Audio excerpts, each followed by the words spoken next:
Well, hello. How's everyone doing? Good evening. It's only 2 p.m. for me. Because, you know, I'm the center of the universe, of course. Of course. How's everybody doing?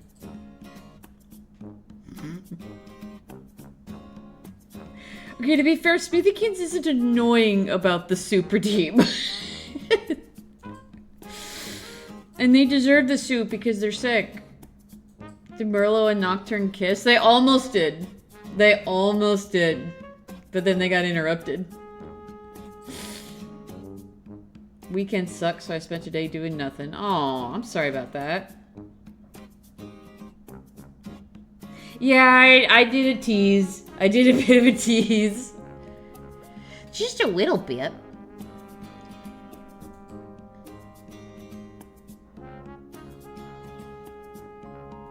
Well, sorry your walk didn't work out. I went on a walk recently and I came back feeling worse, like my lower back really hurt. And I'm like, what did I do? I just walked up and down the block. It was just a mention that made me think, yeah. He was just trying to stop me from being created by cursing with tummy ache. No! Awful, terrible. I curse your tummy ache. I curse it with go away-itude. Get out. I haven't been productive this morning. I did finish a commission. I'm waiting for them to respond. And then I did some writing for the connections that they added on Artfight. So, yeah.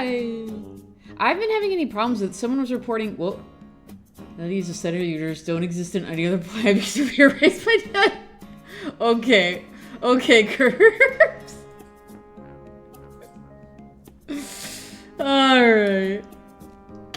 Working on studies right now since I want to start making comics. Hell yes. Hell yes. Oh no! Someone get sick? I mean, like, is something going around, or? I need to keep an eye on the Discord and make sure, see when, Shuji is ready. Because they have to say hi to their community, too, so. And he confirmed to be the sun. Avert your eyes, you'll go blind. Praise the sun! Reading fanfics. Everyone's doing the best they can today. Love to see it. I'm doing alright. I had a really kind of a packed weekend and it's not slowing down today, so I'm just like, And my body's rebelling against me a little bit too. And it's just... It's just one of those times where you can't win. But you gotta do the best you can. But we're gonna have fun today. I'm gonna work on a comment page. It's not gonna be super, like, intense of a page. So I could focus a little more on Shuji. But, yeah. It's gonna be good. It's gonna be fun. I've been collecting things, trying to prep myself to do art tonight. Not helped by the chaos around the house. Oh no! Not the chaos. Chaos reigns. Alright. Okay. I'm gonna go to 3 hours of chill Pokemon music again. Just because I'll be focusing on it a little less. There we go. Oh, can you guys hear it? It's very soft. This video is very soft. There we go. That should be good enough. Can we get something going around for us? Oof.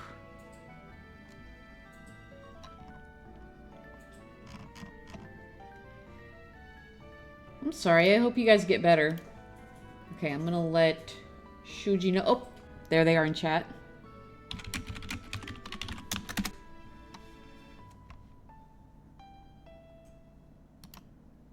Boop. I just undeafened, and there's Shuji. Hello? Hello! Hi! Hello, I have to go in my side. Welcome in, guys. Welcome in. Hi. I was chatting with them and telling them how you have a really, really cool comic, and they all should go check it out. Just saying. Oh my god!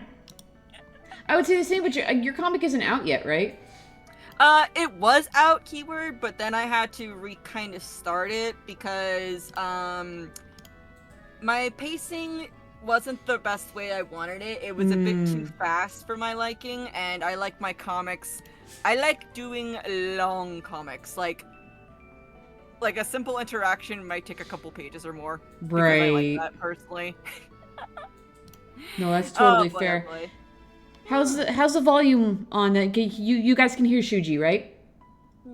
I'm also gonna merge the chats if you are ready for that, Nutty. Yes. Okay. All right. Night owls, meet the beans from Nutty. Meet the beans. I believe that's how you go your community.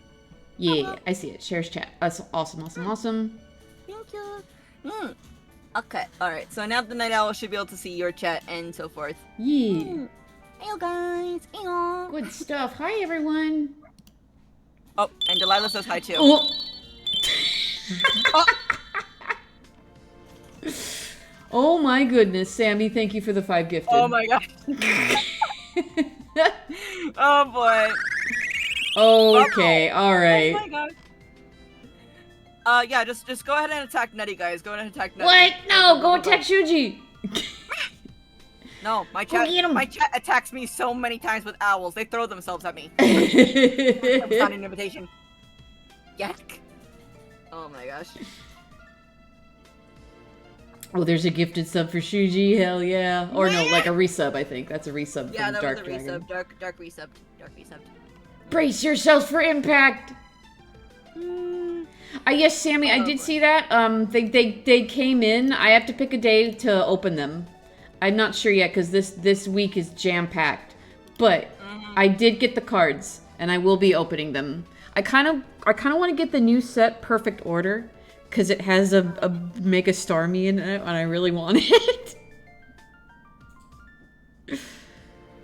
Oh, whoa. Oi. Uh-oh. Okay, you know what? It's only Arc fight hasn't even started yet. Wait, why won't it let me tag you? Okay, hold up. Let me just go ahead and... Alright. Funny long-legged starfish. I hope I spelled your name right. If not, I apologize. I cannot. Yeah, that's it. That's right. Okay. Yeah, this bean right here, this little red owl right here on my side of the screen, go check them out, okay? Oh my god. I honestly forgot to do one thing though before we started the Nutty. I forgot to make a collab command on my side. Oops. Oopsie doopsies. Noto uno. No, that's my evil twin. Oh really? My one is Sushi Wakahisa, because that's what TTS says all the time whenever they say my name. I am not joking. I am not joking. It is a curse that has stuck with me for many years now. But you guys. Oh my goodness. Thank you, Matthew, for the 5 gifted. Attack Nutty. Attack Nutty. No! That's a level 3 do hype it. train. Oh my goodness. Woo! Do it. But yeah, I'm gonna be showing stuff on my side, and Nutty is also showing things on their side as well too. Yeah. So as well, if you want to go and check out both of us, then you guys can as well too using the share chat. Okay, I'm gonna go to my art area on my side. So, what? I'm gonna just try and get these character drawings done because I need to get the backgrounds eventually done, and I'm like, eh. Yeah. Ooh. Oh, that's a lot of points, Sammy. Thank you. My goodness. Thank you for the bits. Attack at the beam. They're hiding in my scrolls. They can't hide for long. No! I immerse myself in knowledge through osmosis in these scrolls. Give me all of your knowledge.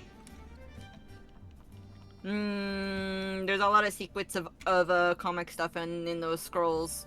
Meh. Must never ever spread them if you do peek into them. Must find out what the story is.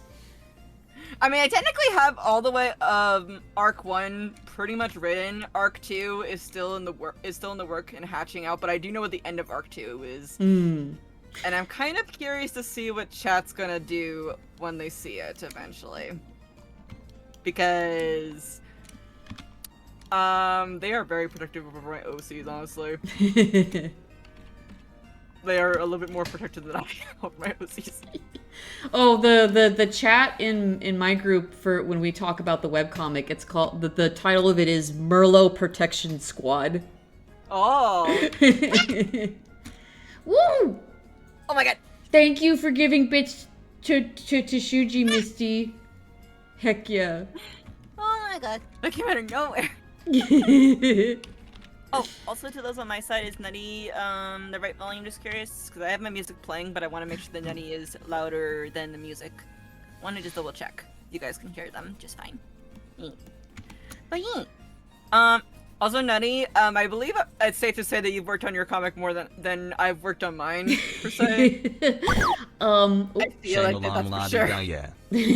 Thanks, Misty. Yes, the comic celebrated its 8th year anniversary back in February. Let's go. Let's go. And I just this past week got to the page that has been locked in my head since the beginning of the comic, so I'm super hype about it. I'm wondering if I'll ever get to those scenes in my comic, because like the thing is that Arc 1, I would say that they have good scenes in them, but if I'm gonna be real, the scenes that I'm the most excited to draw are in Arc 2 and in Arc 3. That's kind of how I do my stuff. Like I kind of do it like Season 1, Season 2, Season 3 kind of thing. Yeah. Sort of. Like, oh, here's the end of Season 1, here's all the stuff that they've had to deal with, and then now we go to Season 2, next semester of college, you know? Yeah, I mean, you'll get there. I mean, it felt to me like there's a couple that get together in the Calcin area, and it felt like it would take so long to get there, and then all of a sudden, oh, here's the panel where they're smooching. Okay, here we are. So you'll get there. You just gotta. It's a slow process, but you will get there. Oh yeah, like my comic is. It's weird to say this, but my comic is it's thriller, but also slice of life. Because that's fun. Zachary just wants to live a normal everyday life as a human, but it's kind of hard to do that when you're an undead and you have to eat humans to basically keep yourself from decaying.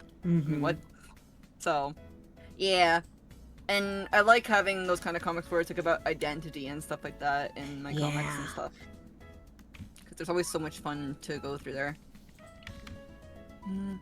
How about you? What got your comic just going? Just curious.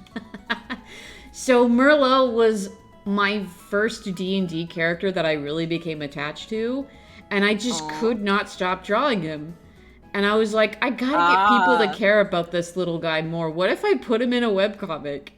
And that's literally how it got started.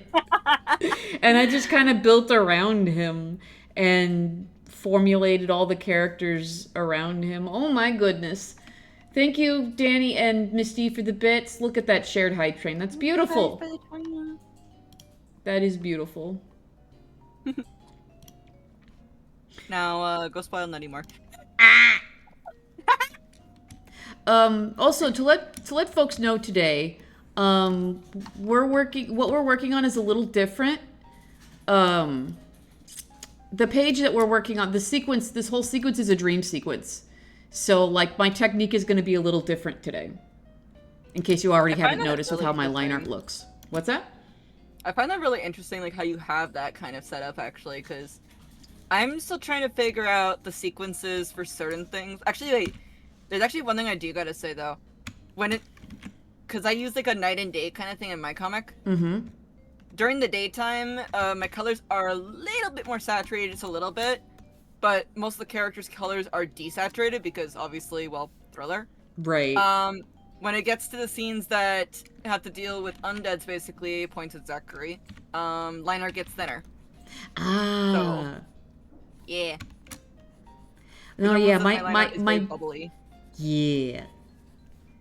My tools change completely during this sequence. Like, I'm using, like, brushes instead of, like, really soft stuff, so I don't have to, like, worry about the cleanliness of the line art, just so that it seems soft and ethereal. Like, here's the page that I finished earlier this week. Well, without the shading on it. Hold on. Yeah. Oops. It's just really cool to see how you go from, like, your shading, because, like, you have, like, this, soft shading in your style. Mm-hmm. Mine's gonna be cel-shaded with a little bit of airbrushing on it. Because I'm gonna be using the time of day a lot in the comic. Yeah. Actually. Because nighttime is off limits and you should be at home by then, points at Eric. Curfew, yeah. No, here's a page that I worked on during another stream. This is how my comic usually looks. Colorful. I also just love about your expressions too. Again, your expressions are mwah. Oh, thank you. I tend to make characters or main characters that have like very little to no expressions because like Zachary tends to have a very muted expression-ish kind of thing. Like if he's yawning or if he's tired or annoyed, he doesn't really go over exaggeration, whereas we have his friend Eric, you know, he's just like, oh, don't worry about it, buddy. It's fine. I get it. You gotta study. But you know, why don't we just go to the arcade? Bad influence. Eric, you know it's curfew. Yeah, I am. Eric, why? But that's the fun part. Like when you have a character that has kind of more subdued expressions, then you get to really play around with like the minute changes that really matter. Yeah. And then like so like Nocturne here is usually more composed than this, but here he's getting really angry and protective, and now he's having this really explosive kind of expression, and it's freaking him out. And then down here they have this moment of, oh, maybe this explosive, maybe this lashing out is not working. Maybe getting angry does not work. Mm-hmm. Like, that's another thing too, is that like I don't know, I just like characters that have muted expressions, and then there's the character friend that they have that has like all of the extra expressions. Yeah. I kind of talked about this with another comic friend of mine. Zachary's trying to stay low profile. Right. Because unknown to his best friend Eric and to most of the city, there are people like him, unfortunately, that have to eat humans. Not all of them want to, but well, he does it a way that is at least minimal damage, per se. Whereas there are other undeads that kind of cause problems because, yeah, I don't wanna get like the already dead one. No, I'm gonna go hunting like old-fashioned way.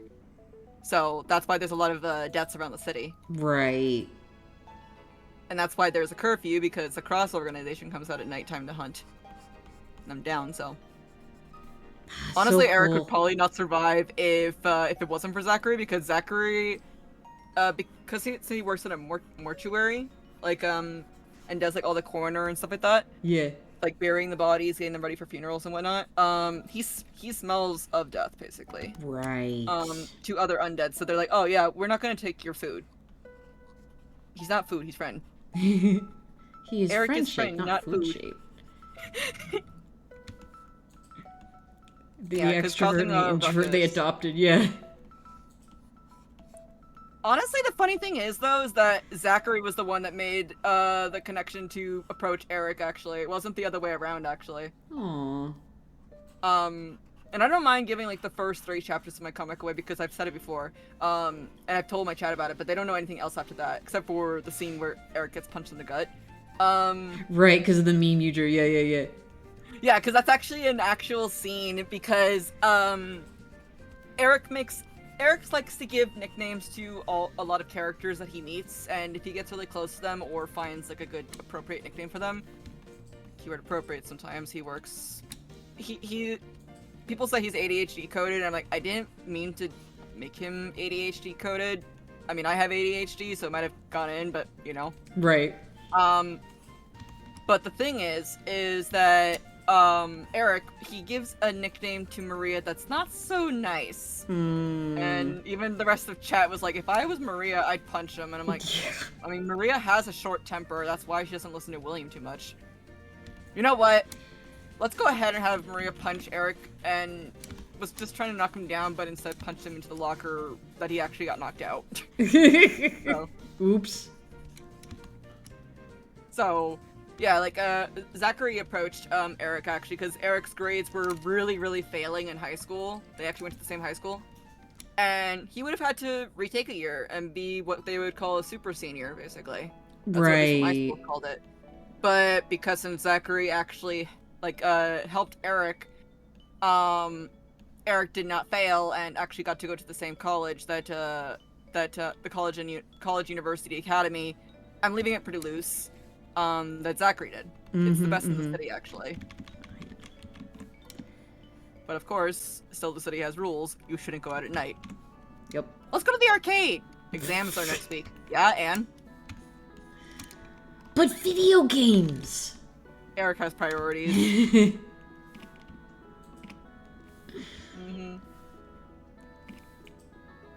And I guess the way that I got with my comic, kind of like how you did with yours. Yeah. I kind of actually did kind of base mine a little bit on my college experience, a little bit. Primarily because workaholic points at Zachary. Very friendly bean points at Eric. And then closed off points at Maria, you know? Yeah. All of my characters have bits of myself, too. Merlot is someone I heavily relate to. Diana has a lot of qualities that I hope to achieve. Nocturne is very much inspired by my boyfriend. Sven is very inspired by my dad. And Felix is all my goblin energy. Ooh, Crib says that he's really excited to start reading your comic, Shuji. Thank you. Yeah, the old pages are still up there, like the old pages, like the first generation of it, but that's like the reason why I stopped is because one, I was also improving way too fast, and during the time I was actually getting ready for a convention, so I kind of lost my format. And so that's partially one of the biggest reasons why I decided to redo, basically. Yeah, and I think like a lot of people, unfortunately a lot of webcomic artists fall into the pit of constantly updating older pages all the time, and it's like you're not going to get the comic done if you keep revisiting them. But you started it, but yours is early enough that I think doing this reboot was a good idea. Yeah, like I think if I had gotten maybe to chapter 2, I'd have to basically just commit. But the thing is that there was some other things that I forgot to add in, I'll actually say it straight. The first chunk of pages when the police and the people in the city at the first, these pages leading up to the point where the guy who is supposedly supposed to be the one that committed such crime, you know, he just came back to look at his damage, basically. Right. They did. from that's page 1 to 13. The old one only had it to 7. It was so crammed, and I just didn't like the pacing. I got so fed up with it. Yeah, that's that fair. I couldn't. Yeah, you were in a good spot where rebooting is your best bet. Mm-hmm. Plus, I had also added some things and taken things off of the characters' designs and/or their personality types that didn't work well with the other feature chapters. Yeah. So, I didn't thankfully sketch out all the way up to those chapters, but I did have it written up to a point where I could easily change them up. Right. And I still have the outline, so yeah. But yeah. I still wanted it to be the way that I wanted, you know? Mm-hmm. Absolutely. Mm-hmm. And also, I just wanted to do this comic because, one, I don't know, I've always liked it when I see series that talk about more deeper things, basically. Like, yeah. They're two different species, and if they just talked it over, then maybe there might be some way to find an even ground, or find some way to fix something going on, you know? Yeah. But, unfortunately, that's not that easy. No. So... I've just always found that rather fascinating, and so I like doing those kind of stories, even though I have trouble writing those, but I want to try my best at them. What's the hand model that I had? I had a hand model here. Where is the hand model? The way I drive, the drive behind the stories that I tell is I want to tell a story that gives people hope in each other. Court of Roses is extremely found family core. It's yeah, I could tell when I was reading it, like the first time around, I was like, this feels like a very found family. And then as you just said it, I'm like, I am going to sink my teeth into this. And just like even all these characters have like gone through it in one way or another. And but they find strength in each other.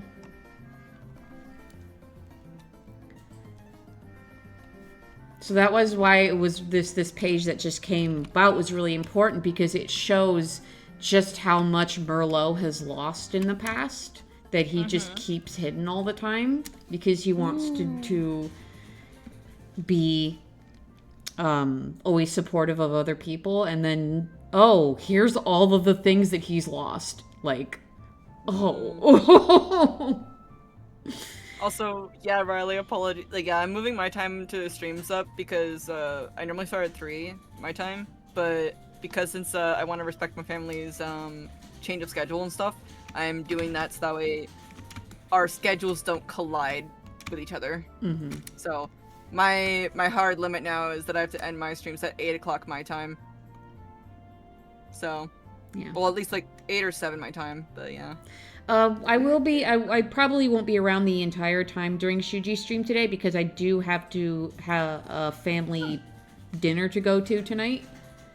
But the goal for my goal is to finish this page before then and talk about comics as long as possible. Oh yeah, honestly. That's the goal today.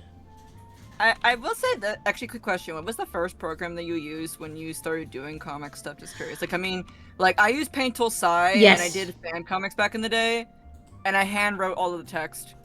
So I did Paint Tool Sai, starting out, and I used Manga Studio EX to do all of the text. Oh my god, that brings back memories. Yeah.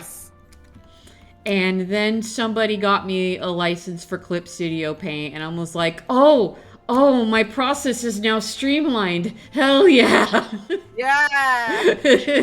I had Manga Studio debut 4, I think it was. Although I did something kind of stupid a bit.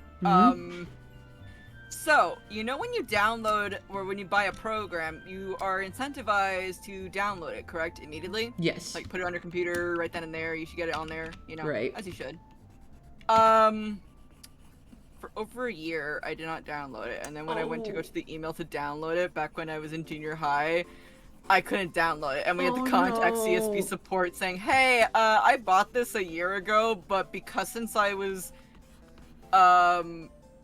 I was not smart. I didn't download it, and they said, okay, what's the ID number? I said, I'm finding the email for it. I bought it around this time of this year, and they're like, oh god, you really did wait a year. I'm like, yeah.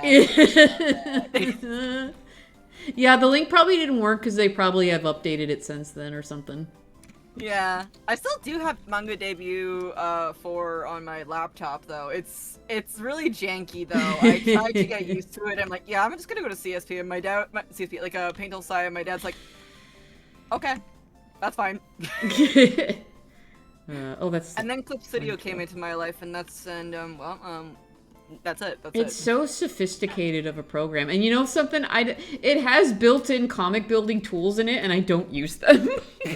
I just use the shape tools to make my panels.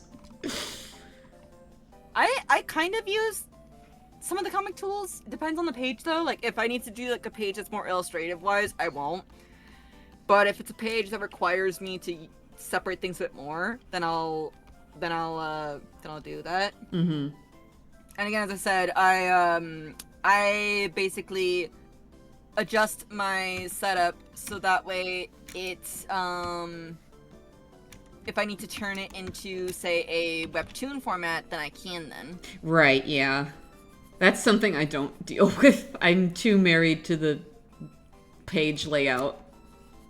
And before, when webtoon used to have ratings, like my ratings would take a hit. I hated that. I hated the rating system. I absolutely hated it. The minute that they took it down, I'm like, finally, I can breathe. I can actually draw without going like, no one's gonna not like this, right? Yeah, the rating system didn't do anyone any favors. The rating system was just, it felt really It wasn't, in my opinion, the best setup, personally. I don't like webtoon. The thing is, the reason why I'm used to kind of doing that is because I actually work on, well, currently still do work on another comic. I have to actually get them their pages. I've been just a bit behind and I feel bad about it. But I work with this one artist. They do My Little Pony comics. Right, I think I remember watching you work on some of that. Yeah, I'm trying to see if I can, because I would love to keep working with them on it. But I'd have to probably tell them saying, hey, if I'm gonna work on it, then I'm gonna need to have things done like this, which might affect your writing stuff. But at the same time, he's pretty chill about it. Like, honestly, he's actually listened to me when I say, like, I think that this feels a bit too cheesy, and he's like, wait, what? I'm like, yeah, because this doesn't feel like it would line up with the future pages that you have right here that you showed me. And he's like, okay. I get that. I actually have a co-writer. She really helps me fill in like plot holes and get some real, like, I've gotten some really really good character moments from her input. This character actually, this demon spawn is her creation pretty much. And so she's really happy that I'm here right now in terms of like story wise. She always like, oh, the webcomic process is so slow, and I'm like, I know, that's the nature of it. Whoa. Yeah, it always is slow. Hi, Audrey, welcome on. We got raiders. What's going on, guys? Welcome. We're collaborating today with the very, very cool Nintendo Nut One, aka Nutty, who's working on a comic of their own actually on their stream. So yeah. That's me. Hey guys, welcome on in. And on my side, I am Shutibakisa, your local elf on the woods, crispy on 1 HP. I draw art, play games, studios, or different things. And again, I'm just working on comic stuff. We're talking about comics, we're drawing comics. Hell yeah. Just, well, comics. I'm Nintendo Nut One, for anyone who doesn't know me, and I need that brush, there we go. And I play the arts and art the games. You also have a very big obsession with Mario as well. Yes. I'm a Nintendo brat. Because I'm a Zelda hacker, honestly. My dad was Zelda a Mario person, but he, like, okay, so if my dad basically likes Mario, he couldn't understand Zelda controls, and as me as a kid, I'm like, I don't understand Mario controls, except for Sunshine, though. I like that one. Why you? Well, come on in, guys. Ooh, again, Nutty's also streaming on their side too, so I recommend please go check them out as well. They are a very, very good bean, seriously. They're a really, really good bean, and they draw fast, honestly. I draw really slow. It comes from I have a degree in animation, So I kind of had to teach myself to draw fast to get to deadlines. Yeah. As far as I'm somebody who actually finished their senior film.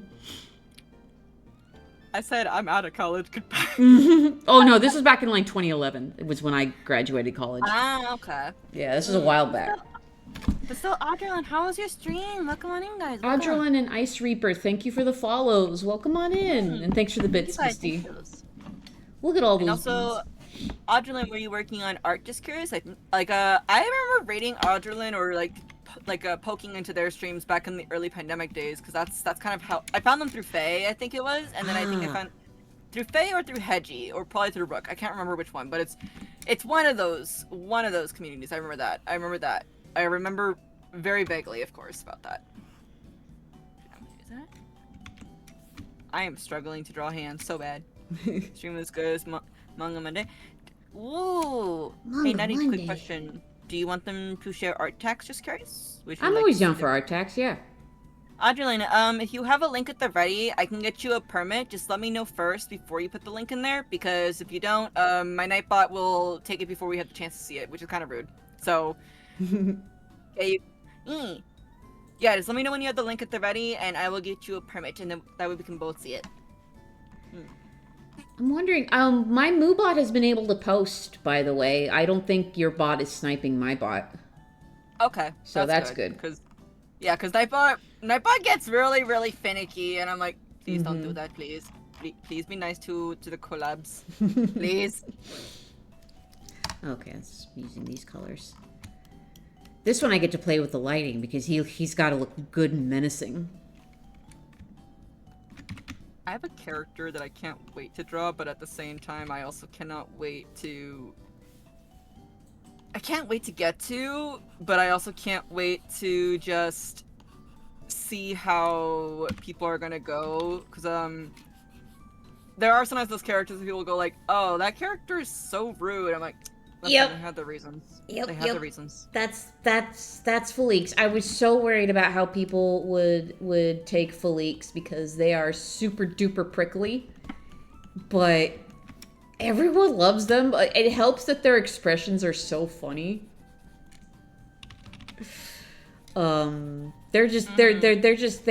got a lot of baggage, and they don't talk about it like ever. Even everyone else has kind of like talked about where they came from and what kind of trauma they've been through. Like there was actually a scene in a previous chapter where they all just kind of like dumped stuff on the floor. But then all Felix just said was like, yeah, I came from the slums of this city, and that's all you're gonna get from me. Oh boy, I can't wait to tell you about the character in question then. Alright, Audrylin, you have the A-OK to put the link down. Go ahead and drop it in the chat.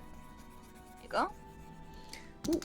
Okay, first off, let me know how you do this cross-hatching. I would like to know, please. Oh my goodness.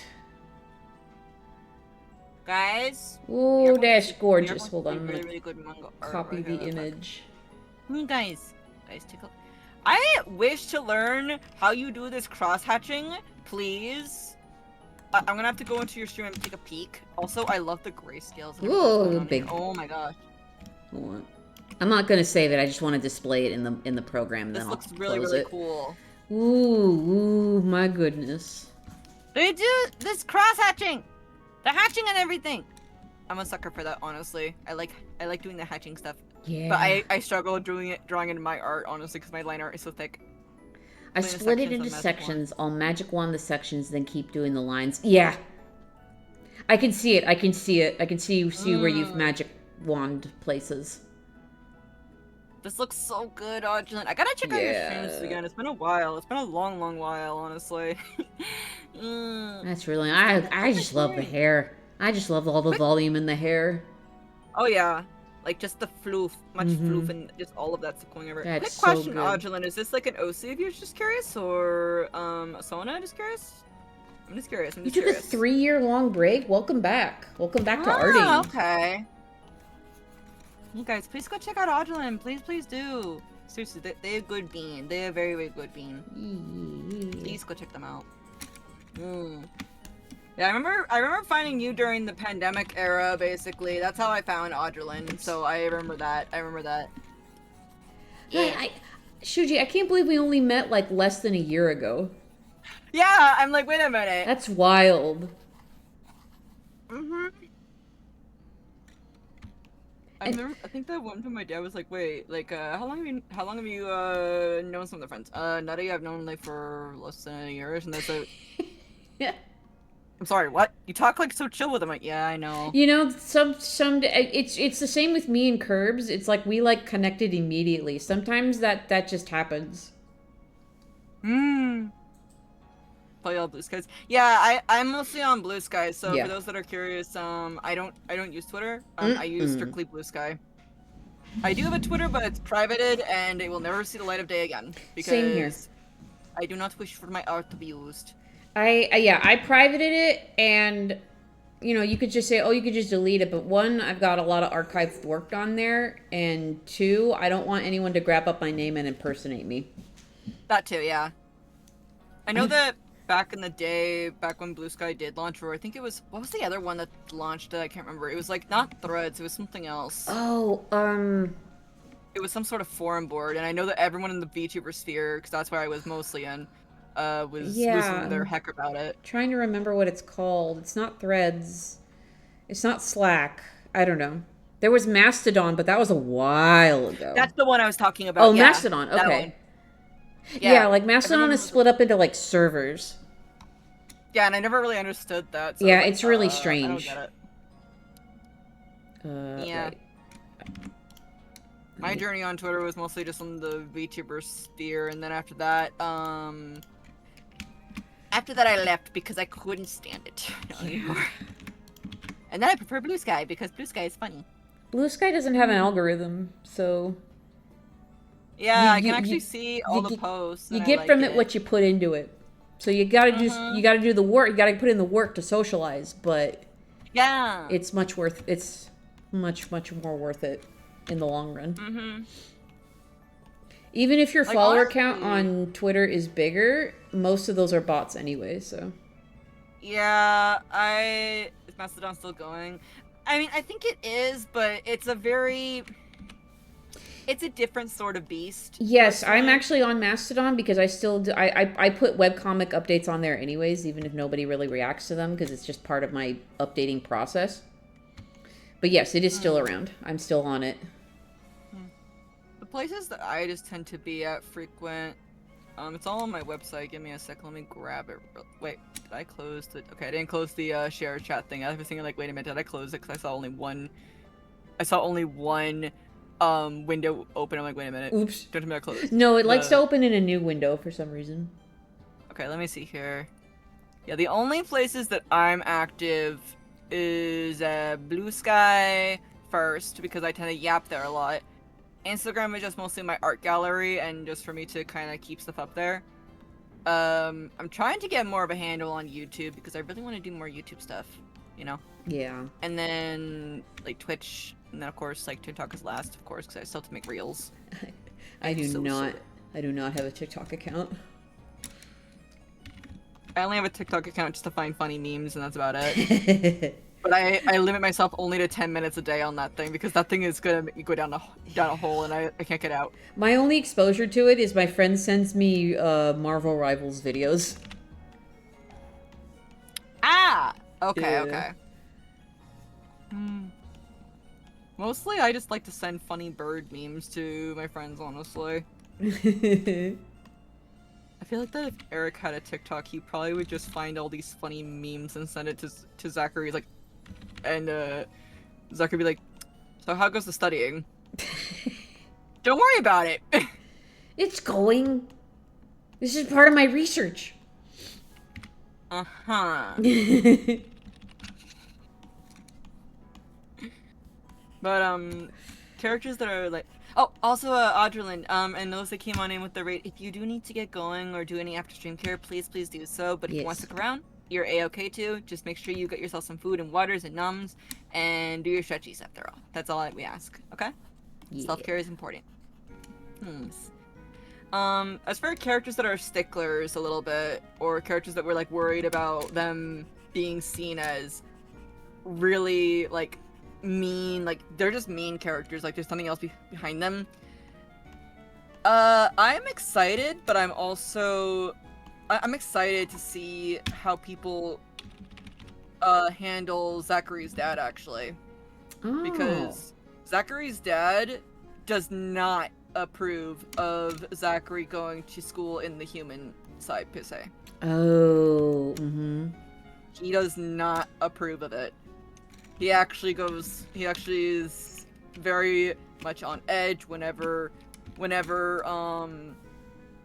Zachary goes out to school like that or whatnot, because Sparrow City, again, the reason why they have lockdown is because Casper grew up in the area where it was very easy for the crime to just happen, and not really anyone would look into it per se. Oh. Yeah, sorry. I didn't want to interrupt you. I was responding to Fox. No, you're good. You're good. But yeah, like that's where Casper grew up in, and Livia grew up in another sort of area, which will be explored more in Arc 2, actually. Okay, so the other, yeah. Yeah. I like to say that Arc 2 is basically where the past really comes back to bite you. Ooh. Bite. Cause zombies. It's also just fun to write characters' backstories and stuff. Yeah. Let's see here. Merlot's backstory went through an interesting change, actually, because this was all in the curtails of having a not very good friend as a DM who didn't really approve of a lot of my character choices and would like, God, he sucked so bad. If we forgot details in his game, he made us roll intelligence checks on ourselves to give us any information. Sorry, yeah, right? And... like... What? Yeah. Intelligence and checks on ourselves. Like, not your player. Not our character, on ourselves. And if we failed the check, he wouldn't give us the information we forgot. Bruh. Yeah. That's... And he made us buy his materials, and he invited himself to events we went to, and I gave him rides all the time, and he told me I got ripped off on my car that gave him rides all the time. This is just a bad friend. And he yeah. And he basically tried to muddle up Merlot's backstory and just made up all the stuff that didn't make sense.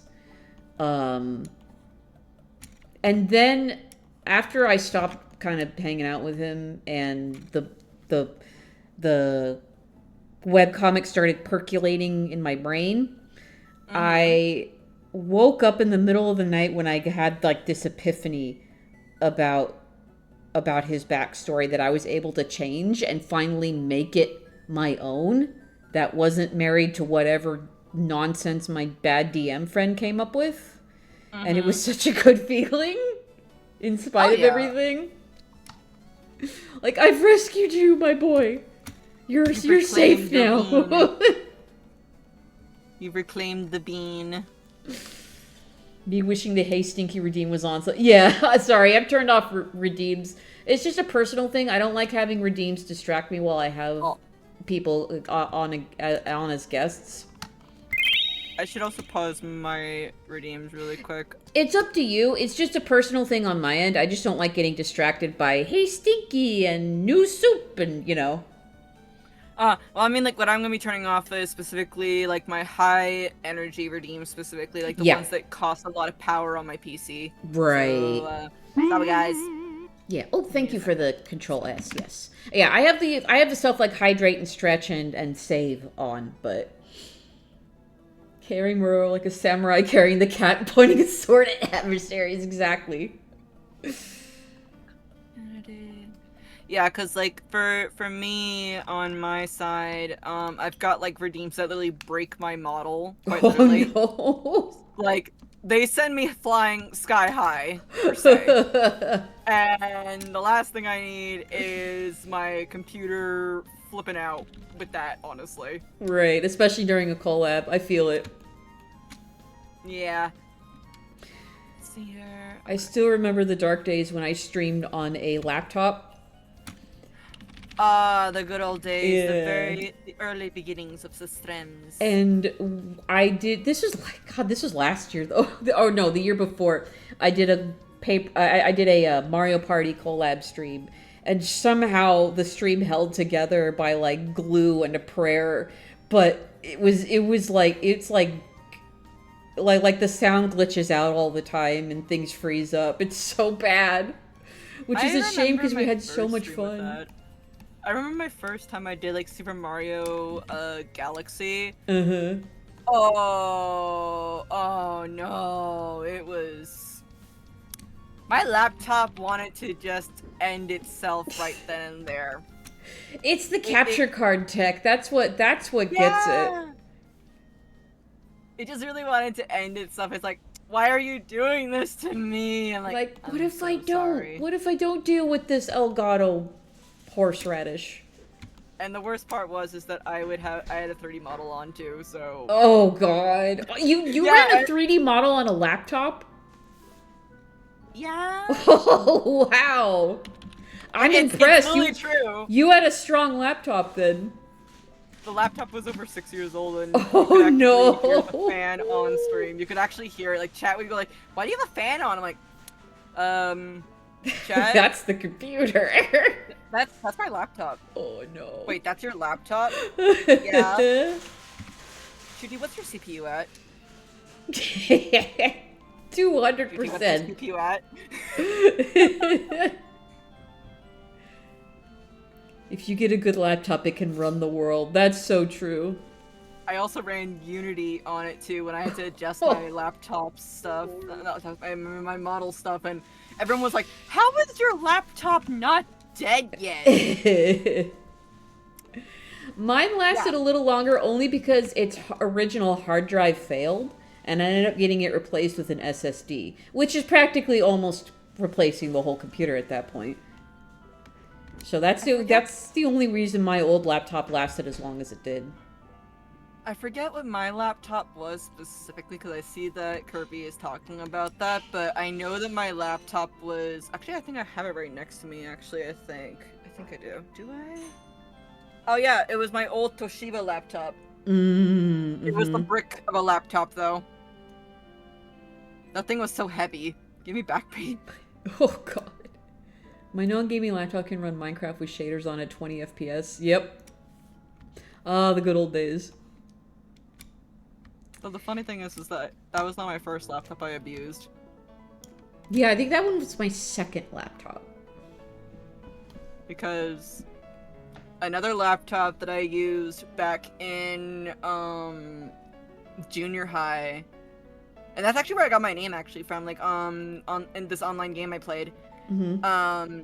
Wonderland Online, I made a random character just for no damn reason. I said, you know what? I want to just choose a random name. Shuji. That sounds fine. That sounds fine. Except, you could have up to 4 characters on a team. All right. Right. No, I'm on Wi-Fi. I'm not connected to Ethernet cable. No. And by the way, it was dial-up internet. So. Oh no. And here's the best part, guys. Each window, you have 20 seconds to do an attack. So if you have a character and a pet, that's pretty much 10 seconds per character. Holy. Now have 8 characters and you only get about 4 seconds per character to land an attack with bad Wi-Fi. Oh boy in heaven. I need a PC someday, but it's not priority. Yeah. Yeah, the laptop I had was fine until I started streaming, and it's like, oh man, I gotta get something that's more powerful than this. I also tried to use Leap Motion too, like for hand tracking and stuff when it was a thing on my laptop. Yeah, I put that thing through the ringer. Yeah. Is this good and menacing enough? Can I move on? Menacing.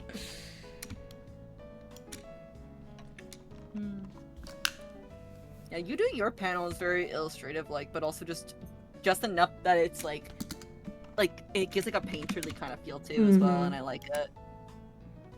Well, yeah, this one I'm getting especially because of the brushes I'm using for this dream sequence. Mm-hmm. But yeah, someone described my style before as, I'm gonna draw a cartoon, now I'm going to paint it. Yeah, and I think that that's really cool. It's like a signature to your style, honestly. Thank you.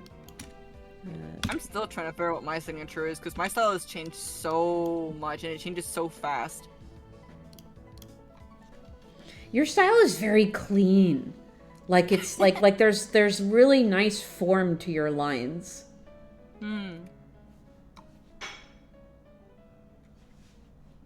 Because it also depends too on like what I'm drawing. Like, if I do illustrations, it's very airbrushy and color pushing and stuff in perspective. Yeah.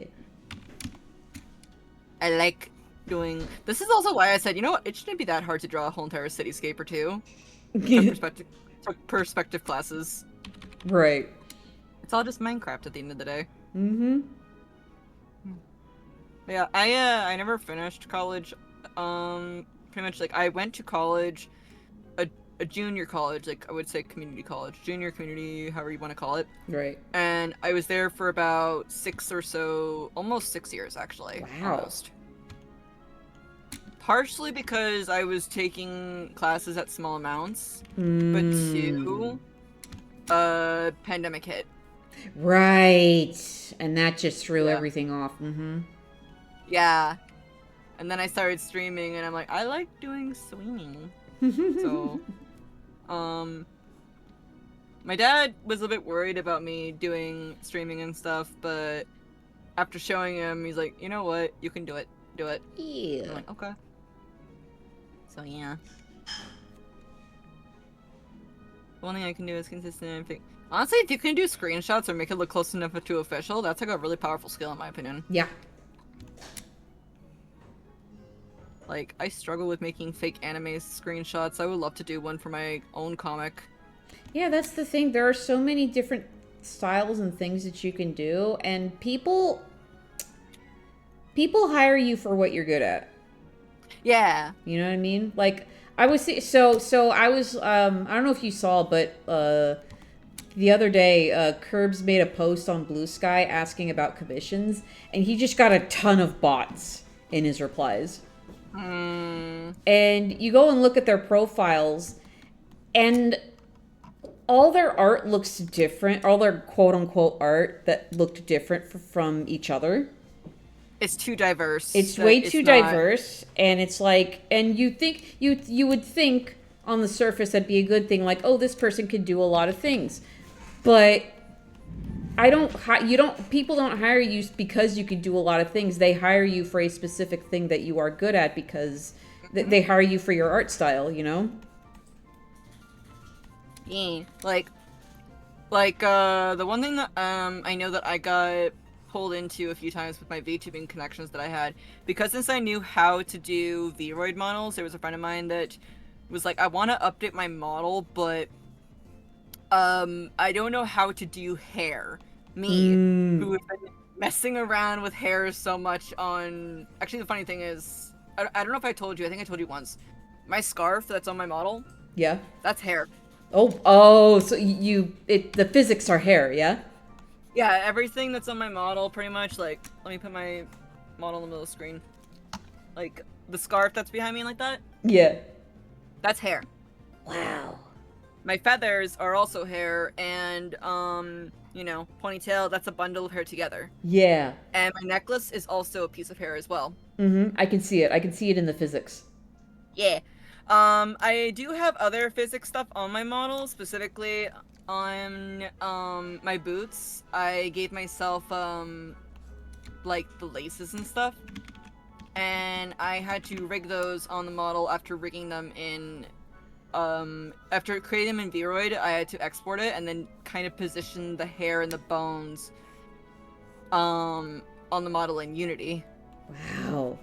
That's so sophisticated. I was thinking about trying to attempt to make a live 2D model like last year, and it just didn't end up happening.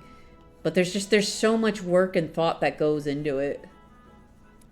The way that I kind of see live 2D rigging is kind of like, because this is actually what I kind of researched into a lot in high school. you know, like the My Little Pony G4 Friendship and Magic kind of stuff, the Yeah. puppets. It's like that kind of. It's pretty much kind of like that. Yeah, it's puppet Everything work. is its own individual piece. Mm-hmm. So if you tilt your head a specific way, you've got to then adjust it so that way the hair kind of gets deformed and pushed back behind your head. Yeah. Or if like you have your hands moving, you got to make that be separate pieces. Yeah. If you want your hand to be drawn, it can be a still figure, or yeah. The more detailed and the more moving to your model, the more pieces you have. Yeah. So technically I could make a live 2D model, but the problem is that I don't name my layers, and that's another thing too. Oh. Naming layers? What's that? What? Nah. Vibes only.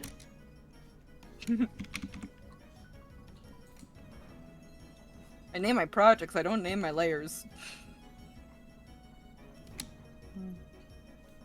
Yeah, like I could see your character, your Sona, being definitely a really cool live 2D model. Yeah, I could want to maybe see it be done in 3D. Maybe it would have to be customized in Blender though. Yeah.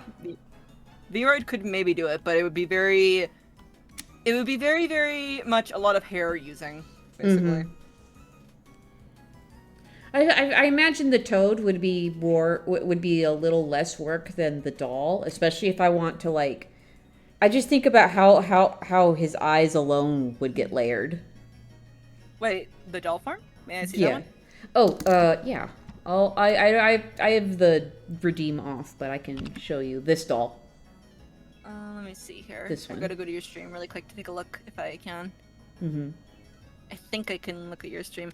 My internet's being a bit weird, so I'm trying my best here. Yeah, Willow. The Borb? Actually, your that could actually be easily done. In VRoid. I'm not joking. That could actually be easily done in VRoid. Oh, like the way the eyes are layered. Yeah. Yeah, that could be very easily done. Actually, would you believe me if I told you can actually make an entire VRoid model, but with just hair being the emotes? Oh. Interesting. I hadn't even thought about looking at VRoid. I was thinking of looking at Live 2D. Well, I was saying like with the, cause like if you have it like the, I'm assuming that like when I'm looking at that picture of like the puppet, I'm assuming like you would want the eyes to be kind of like their own separate piece to go up and down, right? Yeah. Yeah, you could easily, you could do that by either texturing the model in just the right way, or if you really wanted to go the extra mile, which would be very, very scary to do, make the entire model, I kid you not, out of hair. Oh my goodness. It has been done. I've done it. I'm the crazy person that did it. Because I've seen, I've seen way too many tutorials on VRoid stuff. I'll have to give it a look, because I haven't even thought about looking at VRoid. Yeah, like the VRoid, the little granular controls. Yeah, they actually added now plus size to the models as well too, because... Did they? That's awesome. Yeah, basically, so models by themselves, they can't expand their torsos and body.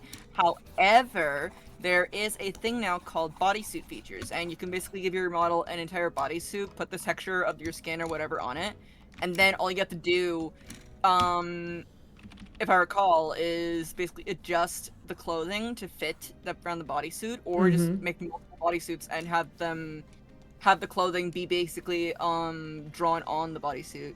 Interesting. My friend Faye, their entire model that they have, a lot of them, they just draw the clothing and everything on the skin of the character. That's why they have like such a slender form on their models. Oh. Whereas mine are blocky and bulky. So there's a lot of ways to go about it. Yeah. Yeah, I'll have to check that out when I have time. It's on Steam, by the way, so yeah. And if you ever check it out and you need any help on it, I don't mind helping or showing you some ropes. Alright, I'll let you know. I've got so much on my plate, so not at the moment, but definitely. My comic actually goes on break in, I think that's the first week of May is when the current chapter ends. So Mix your OCs into models. You could do that. Yeah. I'm making a model of my OC Eric, actually. Ooh. I do have to focus on script writing, though. Yeah. We have it. So we have an outline. That Blue helped put together, and we adjust it all the time when we talk about revisiting different sections. But then the actual script writing is when I get closer to it, and because then it's like, oh, now I have to start imagining what this looks like and how I'm going to lay this out in different pages and yeah, art fight. Yeah. I mean, there is such a thing as making models for art fight. Yeah. Art fight, my big hope for art fight is I want to make a mass attack with 100 characters in it. I'm gonna give it a try. I'm gonna be weird. I kind of want to double my amount from last year. That ain't weird. That's what I did last year. My amount last year was 1 per day, so I want to see if I can double it. Hang on a second. Bri, I have been requested to toss a plushie at you drive-by style from Javelin. I see. There you go. And, okay, alright. Thank you, my love. The temptation to beam you with it is real. And then you miss and knock over my mic. Yeah. And then all of chat hears it. Last time, a family dog came and visited while I was live, and he totally knocked my mic over and sniffled into it. Oh no! It was great. Doggo was like, I want to be a streamer! I would trust Pippin with my life. I would give him my stream key. I do like these 3D model hand poses. So Yeah, I was watching you use those right now. Yeah. Because I really like expressing stuff with hands, but I'm also just trying to adjust it so it fits my style. Right. Well.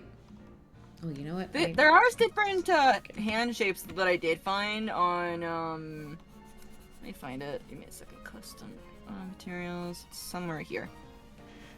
No. Hand. Yeah, like I've got like different hand models right here on this side. Like one's for like basic more style, and then one for skinnier, slender, then for more cartoony-ish, plump characters like that. So yeah, there's a lot for that. You trust Pippin more than me?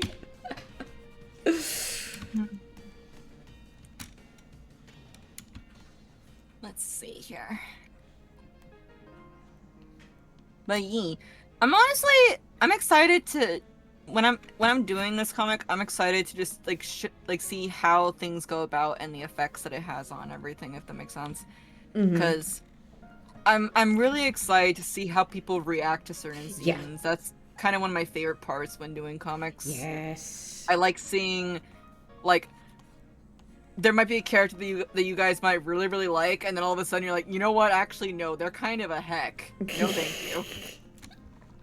Not saying that there is one. I mean, there could be, but I'm not gonna tell you. There was one page early on where somebody where Nocturne had notes splayed out on the table, and there was a whole discussion in the comments about those notes, and I was like, yes, yes. Look at all these people interact. I love it. That's what I also want to update too, because in the page that shows Zachary's notes for his class, I just used a text brush and I felt bad. Oh. I wanted to actually put in some actual lore in there. Uh-huh.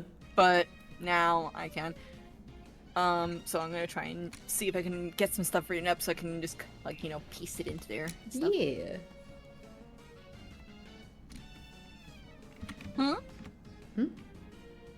Question mark? Oh, coming?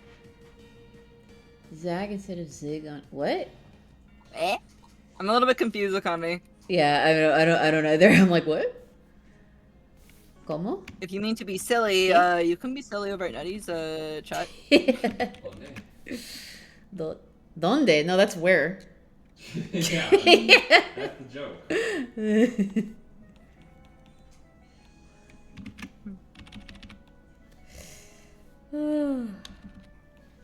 I think I'm gonna go into the next page that I gotta do. I'll thicken the line art here around here a bit later. Actually, no wait. Your line art is delicious. I love how it's turning out so far. Thank you. During my chat, I decided that the character is like, no, they're heck. Ah, okay, okay. Oh, mm-hmm. I'm just kind of curious to see what you guys all think in the comments, honestly, because I've said that William is a heck waffle, but at the same time, some of you guys are like, but what else do we know about him? I'm like, oh, you guys will find out a lot. Like, backstory stuff is gonna happen heavily in Arc 2. That's like the... So here's the stuff you're gonna find out about characters. What? Look at you getting another raid! Hello! Hey, SGI! Hey, guys! Welcome on in! I didn't know you were streaming today. How are you doing? They're also the cool bean as well, too, that does the conventions as well. And they also were inspiration for helping me figure out how to do all of my new table setup and stuff. Oh, how are you guys doing? That's a whole other beast. You're very strong for working the con grind. I'm very crazy for working the con. That's very intimidating for me. I think you would do good. I think I think if I put my nose to the grindstone, I could do it. It's just very intimidating. Don't worry, I'll be there with you too. Con grinding is this week. Got a con this weekend. Hey, let's go. My next tabling is gonna be in June actually, but still, welcome on in, guys. Welcome on in. If this is your first time here, I'm Shujibaka your local up in the woods. I Crispy 1 HP. I draw art to play games. I do social stream things. And today we're hanging out with Nintendo Nut 1, aka Nutty, who's also working on their comic as well too. Yep. I'm Nutty for short. I art the game. I play the arts and art the games. I play mostly Nintendo stuff. Some PC stuff. We're actually doing we're starting this week we're starting a playthrough of Another Crusade, which I'm really excited about. But I also do art, and I have a webcomic. Which y'all should go read, because it's cool. And it's been up for 8 whole heckin' years. You got 8 whole heckin' years of content. Yep. Of story. And it's gonna go on emotions. It's gonna go on break next month, so you'll get the chance to catch up on it. Oh, you got it ready to run? It's okay, SGI. Thank you for coming on in, though. And for those that came on with SGI's raid as well, too, if you want to hang on out, you're more than welcome to. I just ask that you do your self-care and get yourself some food and waters and nums. Yes, okay? please. Alright? And yeah, Nutty's also streaming on their side, too. I definitely recommend checking them out. Like, they color and just... wow. I'm trying to absorb their skill as well. I'm trying to basically like look left and right at the same time with one eye each. I'm like, yeah, I've got your stream open up on Discord on my other monitor, like on top of OBS. Yeah, so you're on my right. You're on my right side of my screen. Like I have like actually, hang on, I'm gonna try and draw my setup really quick. I'm curious, like how our setups differ a bit. So, like. Here's my desk, pretty much. And of course my chair is right here, so I sit right here, of course. But that doesn't matter, you know? And then my tower's right here. And then I've got big monitor. Big. Okay. And then I've got recently a tablet arm that actually connects it to a stick right here in the back. And then I've got another monitor right here. And they're both on top of these little, like, elevation kind of thingies, you know? And they all have, like, a bunch of trinkets on them and everything. And my water right here, my keyboard's right here. Actually, you gotta have your trinkets. Trinkets are essential part of desk space. I have way too many trinkets. But I could use more, though. Me and all my amiibos, yep. What's your desk space? Like, I'm just curious. Like, I don't mind, so let's see. Let's see. My desk space is, I've got a big, long desk like this, and my chair is right here in the middle, and it elevates It's got the major desk space here, and then there's little prongs like this, and another shelf up here, and then there's one big monitor. This is the monitor that I'm drawing on. Okay. And then I've got another smaller monitor over here. This monitor over here is where I plug my Switch into when I'm streaming my Switch games. And then this one over here is the one where I do all my PC games and drawing on. And then all of my little amiibos are sat right here, and some are down here. And my keyboard is right here. My mic is right here. And then I have the movable keyboard piece that keeps breaking off. And that's where my tablet is. And my mouse is right here. Okay. Also, rip the...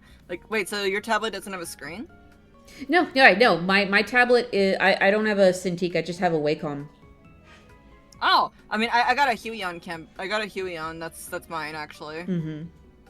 But yeah, no, I have the muscle memory for just using a regular tablet instead of a screened one. You are powerful. There's a bit of a learning curve to it, but I've been doing it for so long.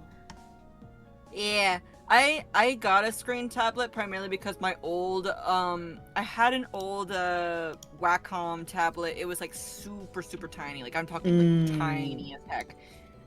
Unfortunately, after many years and many battles with comic pages and stuff, it finally said, "I gotta go." Yeah. No, you gotta stay. No, I gotta go. I feel like when this one breaks eventually, I've had it since for a long time. I feel like I'm just gonna buy the exact same model if it's available.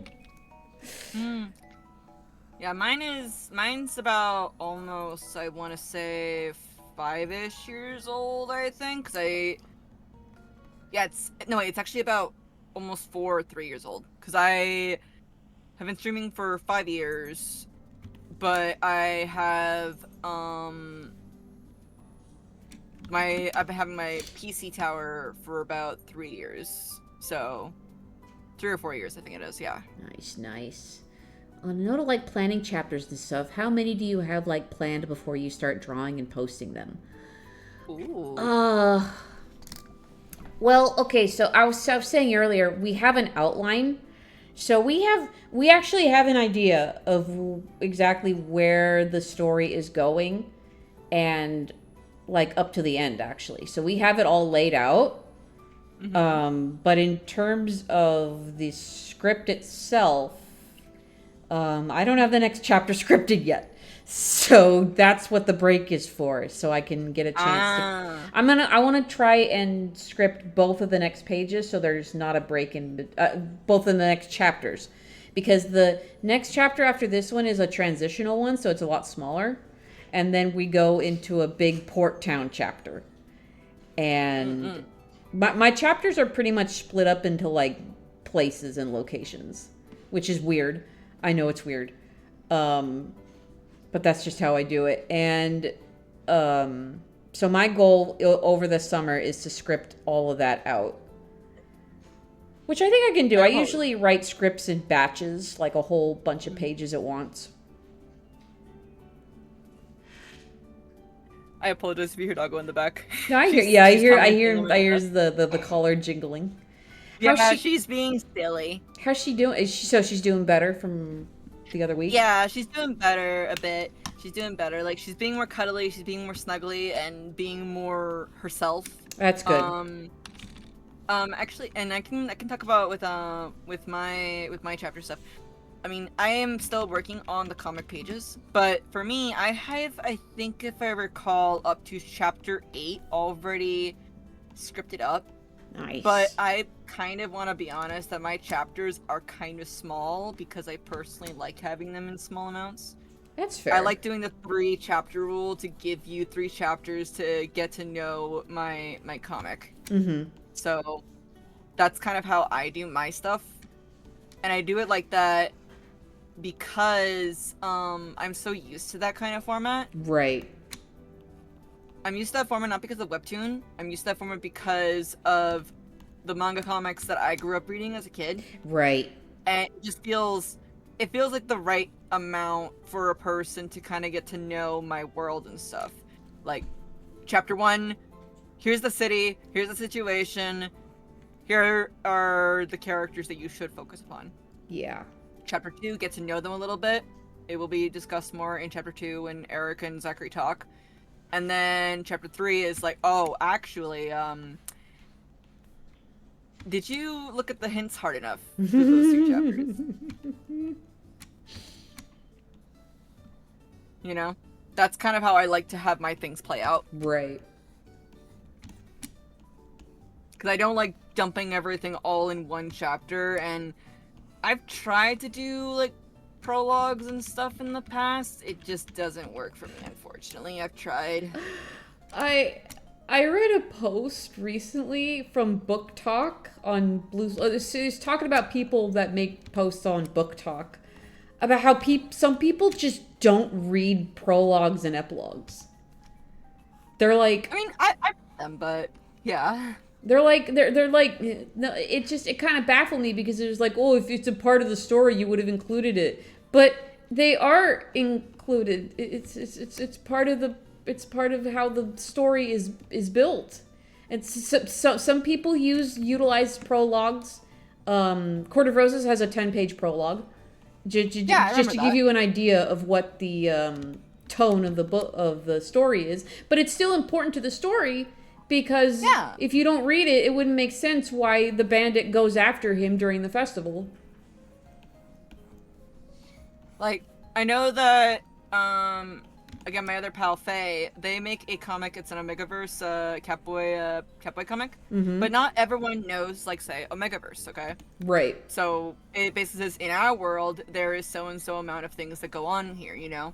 Mm-hmm. There is this and that and this. And this is why this thing happens. Because it's not because, you know, people, like, go...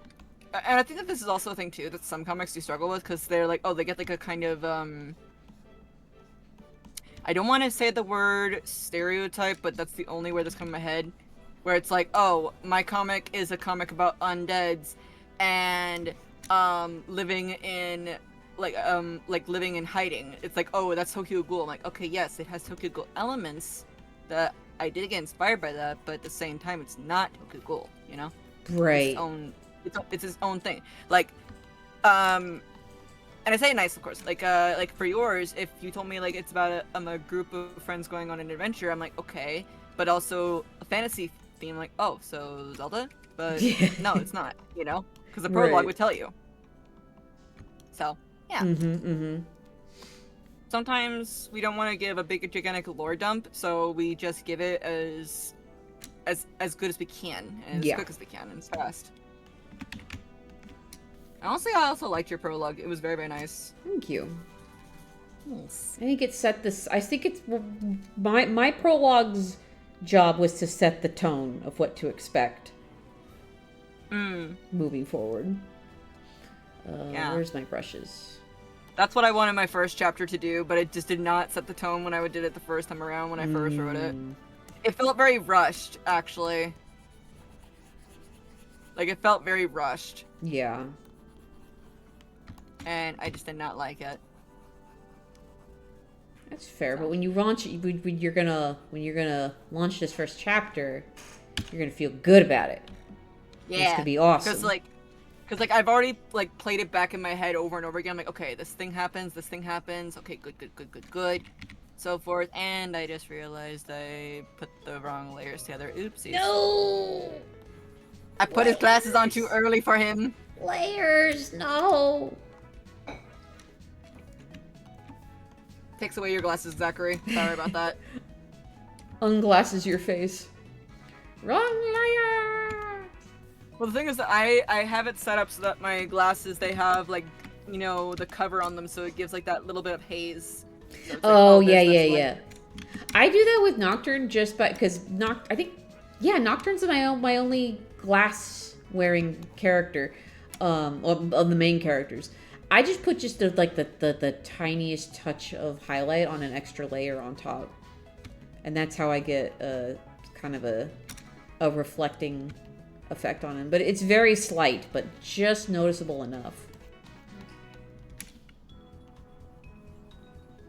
I think I gotta say this, though, that one of my favorite characters to draw definitely has to be Eric, because I feel like everyone can recognize him from a mile away. Yeah. And I find it funny because he's...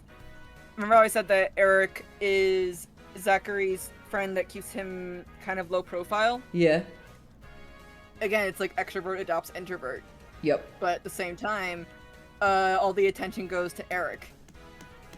So that way, no one really kind of, you know, bothers to look into Zachary as much. Right.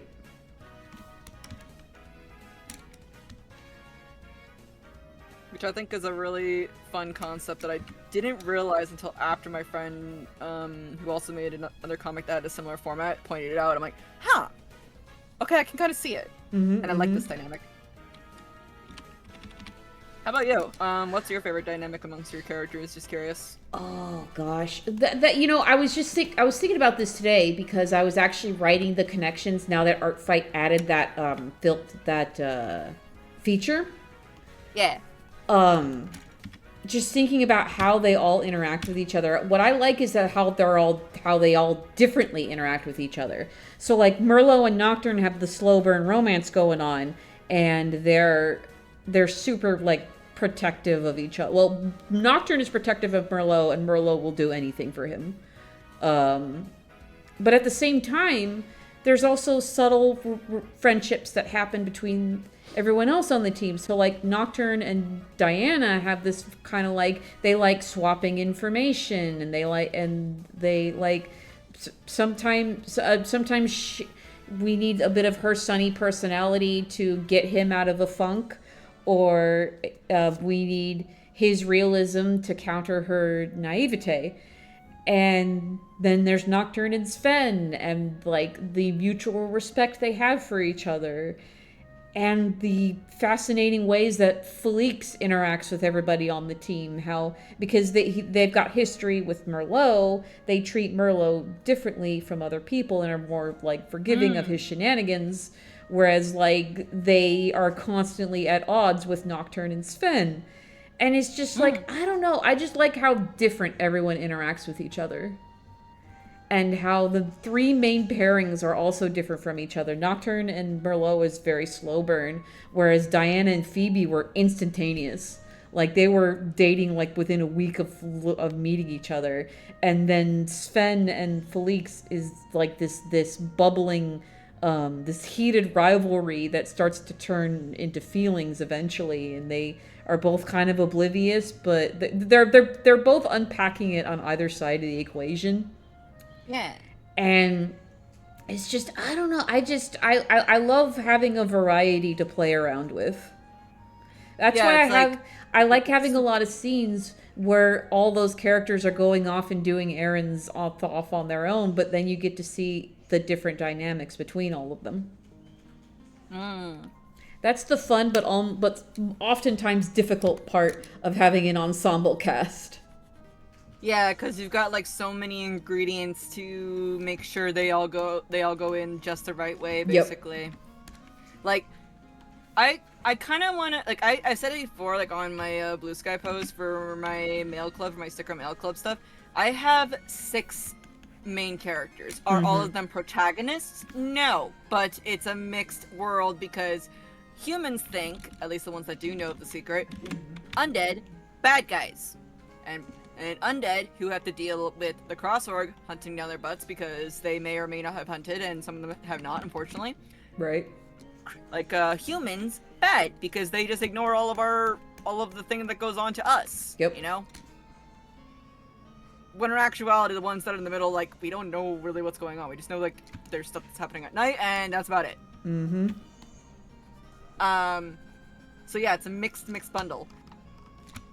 And so I have so many different philosophies, I think it is, if that's the right word. Again, I'm starting with words, so if I say the wrong one, apologies.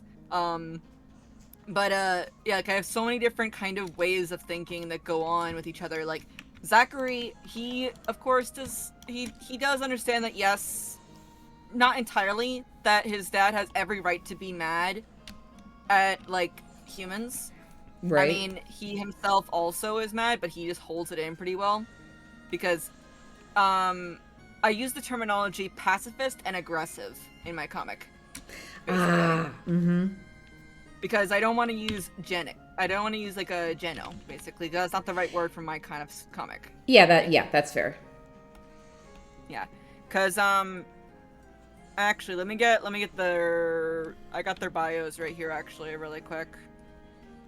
Hi, Bamboo. I see you. Hello.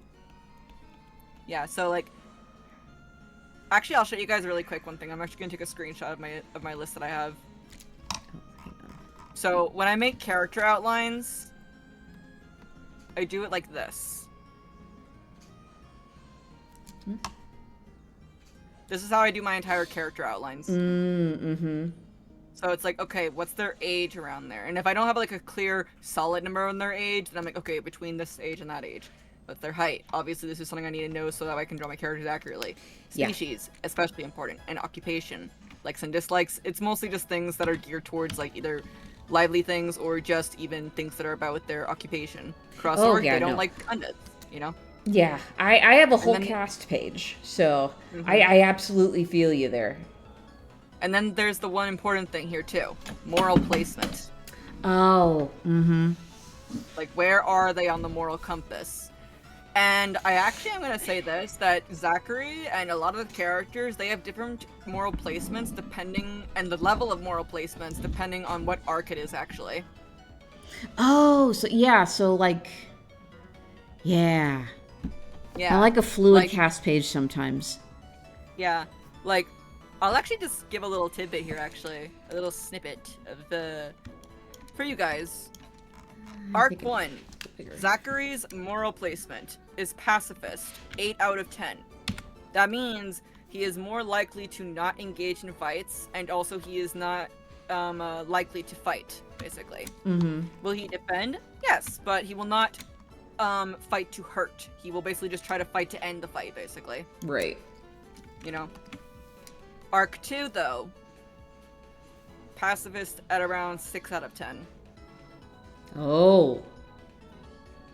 And that's all I'm giving you guys. That's all I'm giving you. See you later, Fox. Eric's placement for morality, though, is neutral. But, he is very loyal to his friends. Right. He's extremely loyal, especially to Zachary. But again, I say Arc 2 with Zachary. So I will just let that sink in for you guys. Oop, thank you. And then Maria's moral placement. This is for more of an Arc 2 thing. Or Arc 2, Arc 3, actually. It's a question. But full belief in... But Arc 1 is full belief in the cross organization. So I will let that be there. For you guys.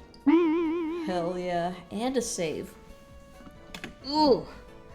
Yeah, I like seeing how the morals and everything of my characters flow, especially in a story. Yeah, and how they change throughout the story.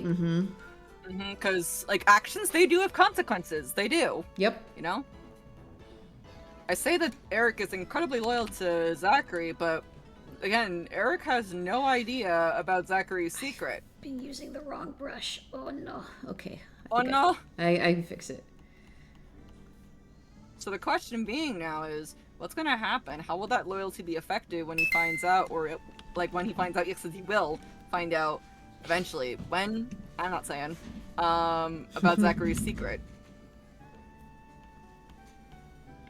How far does the loyalty lie? Intrigue, and that's where you get the suspense from. Yep. The suspense isn't all just, oh god, there's zombies. It's or gore. And, how is this gonna turn out? How is this gonna? I think that's why Hitchcock films are so effective, because, like, it's not always about where's the bad guy, what's going on. It's things are moving, things are in motion. Where are they gonna go? Yeah, and even Casper and Olivia, like they also play a part in this. They're not just there to be like, oh, I'm the parents of these, of like, I'm like, we're the parents of Zachary and his 2 twin sisters that can't go outside because they constantly cannot hold within. Zachary's sisters can't go outside at all Oh. because their bodies unfortunately can't keep well together. Basically, they unfortunately have a thing what they like to call rapid decay, which their bodies unfortunately will not hold the energy that they consume, and it will basically just use it too fast. Oh no. Some people like to, the way I also like to say it is they have like too high of a metabolism, but there's something else behind it too. And then you got Zachary, who barely eats pretty much a lot, but yet he's somehow still a-okay. But that doesn't mean he's fine, you know. So there's a lot of things that are going on, a lot of chess pieces, and a lot of pieces are moving. Yeah. Of gears. And just, it's so much fun to do that. Hell yeah. Yeah, I'm always having to because mine is centered on a murder mystery, I always have to make sure I've got the intrigue and all the pieces moving too. Yeah. Actually, one quick question. What are some rules that are in your comic that can never be broken? Like in the world or narratively? In the or world-wise, like I'll give an example here, actually. Undeads and humans. There is no way and no way how, because some people said, I'm gonna make an OC of a half human, half undead character. You can't do that. Mm-hmm. Why not? Well, science class. If a human mother has the child, the child will literally kill her from the inside out because the cells are too different. Yeah. And if the mother is an undead, the mother's body will like straight up kill the cells before they have a chance to even grow into anything, basically. So that's impossible. Okay, one important rule in Court of Roses is that illusion magic can't touch the eyes. Magic doesn't touch, because eyes are something I consider a window into the soul. No type of magic can ever change anyone's eyes. So I can actually show you examples of it. Let me grab my full-size versions. Yeah, Act 1. Yeah, because like I feel like that those kind of rules help solidify the story down even more. Like, yeah. Again, like you can't have a half human, half undead. Yeah. So like here, like Felix uses a whole lot of used to use a lot more illusions back then to like change their appearance, and they could literally change everything except their eye color. Oh, interesting. Yeah. And then also, in a recent chapter, Nocturne and where is that? Yeah, so Merlot and Nocturne have this dream swapping ritual. It meant to be that Nocturne would read Merlot's dreams, but there ended up being blowback, and they actually ended up swapping the dream instead. So they have essentially swapped places. So Nocturne is here in Merlot's dream, but he has his own eyes. So that's how you can tell that this is Nocturne in Merlot's body in the dream. Meanwhile, there's a dream swap, and Merlot is over here in Child Nocturne's body, and you can tell because it's Merlot's eyes. And when those rules get broken, yeah. Like, I'm curious here, because, like, yeah, like, of course, like, yours, like, if I were to say, try to basically, so, like, basically say, for example, you and me swap bodies, basically, in your world, you would have my VTuber's blue eyes, whereas I would have your color eyes, basically. Yeah. Per se.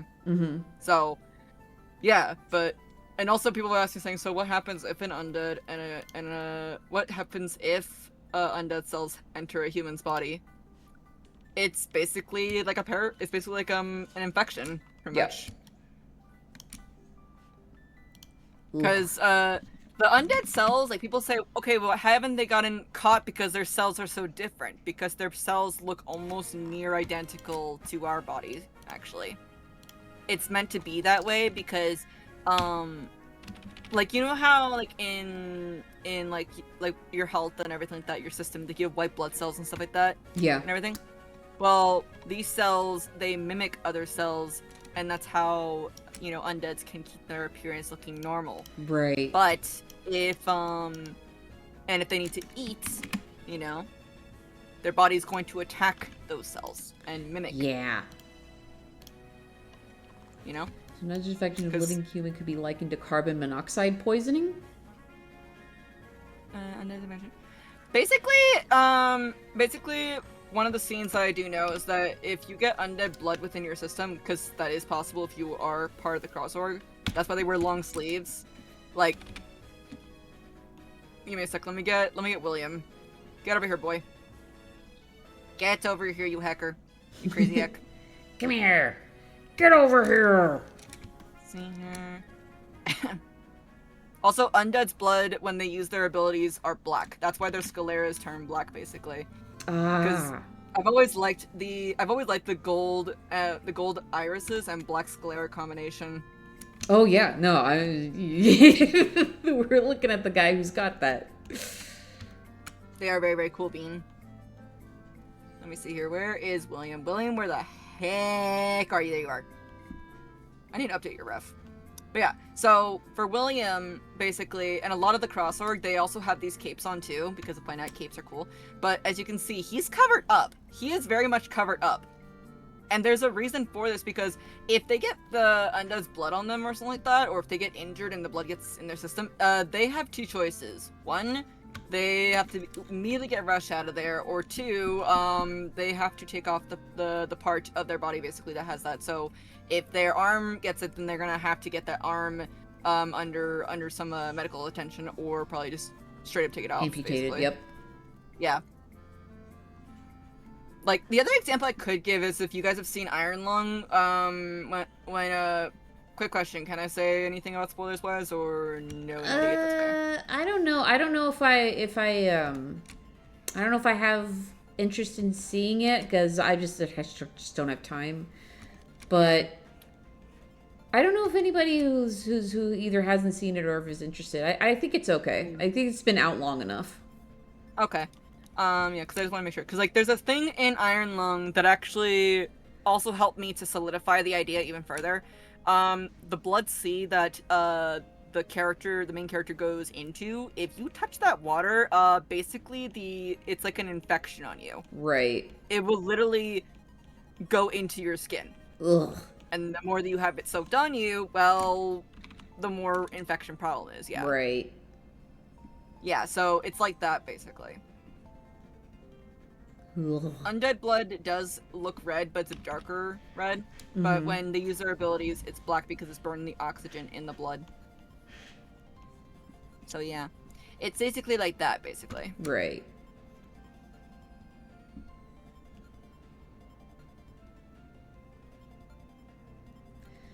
Took too long riding up the casino on carbon monoxide poisoning. Missed my chance. Oops. Also, my sister just brought me some curry. Yum. I might have some in a think little we're bit. going to Panda Inn tonight. I think that's where dinner's gonna be.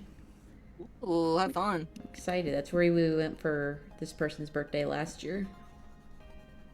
Yeah, when I was thinking of all of the different ideas, like what is the effects that have a cause on said body and like that, Yeah. I wanted to make sure that there were reasons behind said thing, because like I did like the idea that in Tokyo Ghoul there was a half-breed child and stuff, but the thing is, I'm like, what if the cells are too different though? That's the question. Yeah. You know. We were also the world of Court of Roses actually has transitional rituals, which are like are in the place of like trans surgery. But it still takes a lot of money, and Blue helped me figure out why it takes a lot of money. Because one, it's the cost of the components to do the ritual. And two, the ritual is very taxing on the priests that perform it. So they need to be able to pay for some services to help around the temple while those priests recover. That makes sense. So, like, so the cost still makes sense, but it's still, like, accessible to people otherwise. Like, you could have it done at pretty much any temple that has mauve priests in it.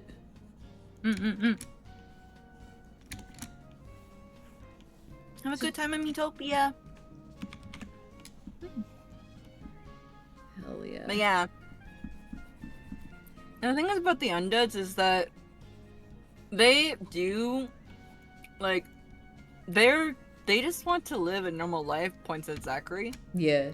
But it's also pretty hard when not every undead is kind of making it easy for that. Mhm. Because not all undeads want to, well, do what Zachary and his family Live peacefully, are doing. yeah. Because Zachary and his family only take from people that are already dead. Right. And they try their best not to disturb the body too much. So they literally do their best to make sure it's not gonna be, like, you know, completely gone. Mm-hmm. They're gonna try and keep it. They're only gonna take what they need and that's it. Unlike other undeads, though, they tend to go full-on crazy, per se. Yeah. And that's where the problem lies. Yeah, that makes sense, It's because also then, just the then you 20 get some nice, like, infighting happening, too. Yeah. Like, could it be resolved with talking? Maybe, but it's gonna take a lot of talking, but... Yeah, but at the same is time- anybody gonna want to talk? Yeah.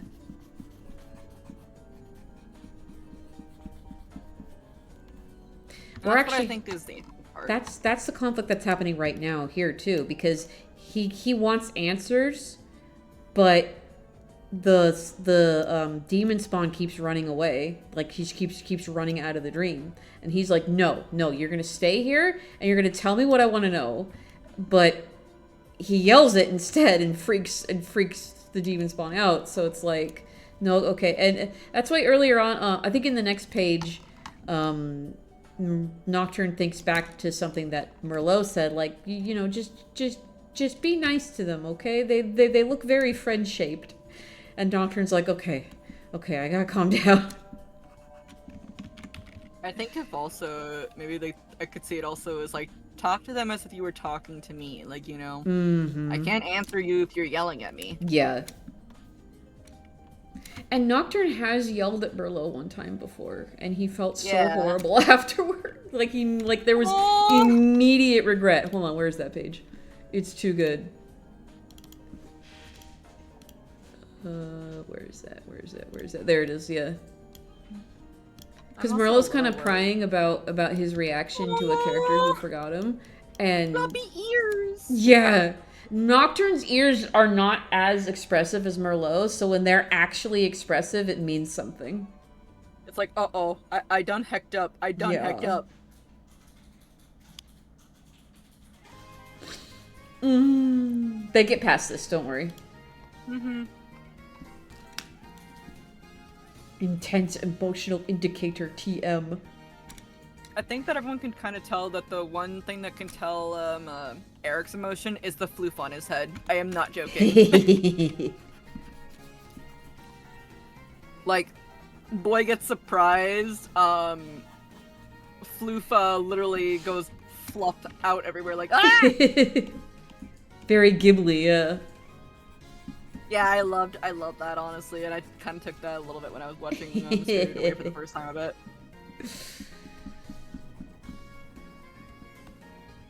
Yeah, I like to really play around with characters' hair a lot. I like to think of it as an extension of their expressions. Yeah, absolutely. Like, if Eric is sad, the floof on his hair will basically deflate. Where if he's happy, it'll kind of floof up a little bit. If he's a bit worried, again, it'll semi-deflate but also flatten. Like, it won't look as fluffy in terms of my shading for him. And then if he's frazzled, so is the hair. You can have little strands sticking out. Yeah. I do that all the time. It's so effective. That's my favorite thing to do. It's like so much fun. Okay, so here, this is what I'm doing with the glasses here. I've got one layer, and I'm just the slightest touch of white. Yeah. Just to give it the slightest bit of reflection. It's not too much, just enough to set it apart.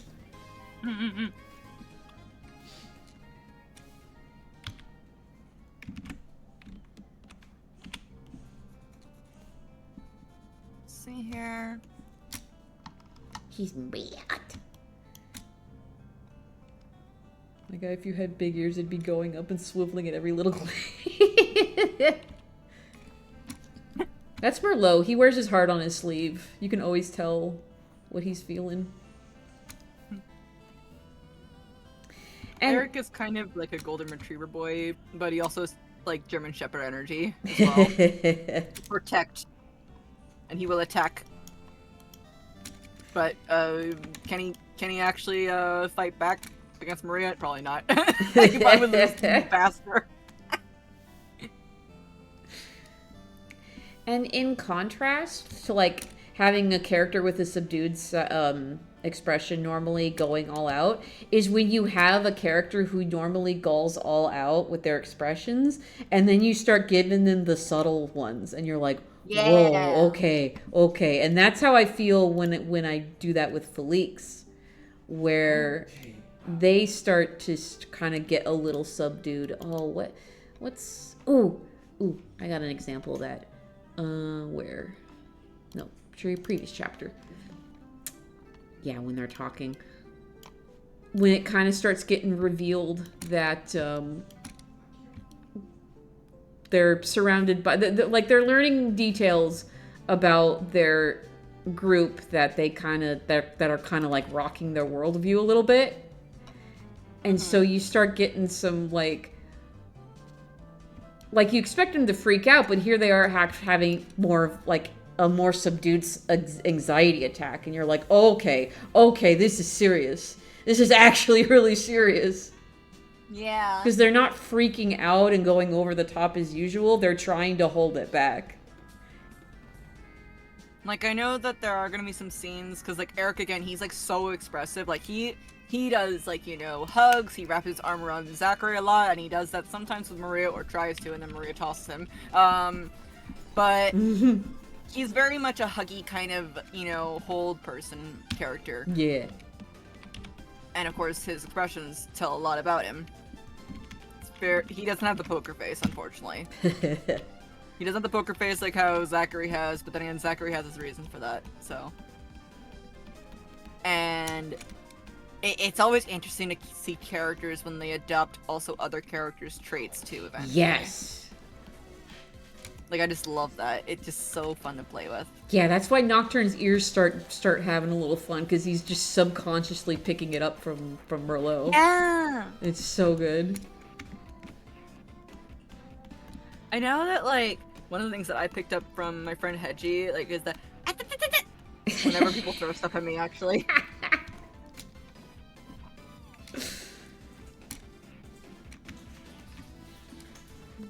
I picked up dry delivery lines from Curbs. Oh. Sometimes I'll just go, yo, what up? Where are my brushes? There they are. I'm sorry, they look tasty. I had to eat them. What? First JT starts eating all my stuff and now you? Let's not get hungry, okay? Your art is very, very tasty. Look.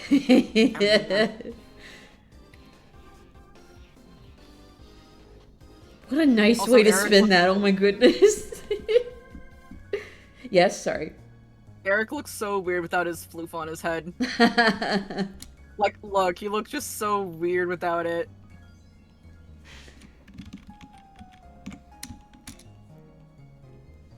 Saying words in the most normal way possible. It's all in the delivery, man. It's all in the delivery.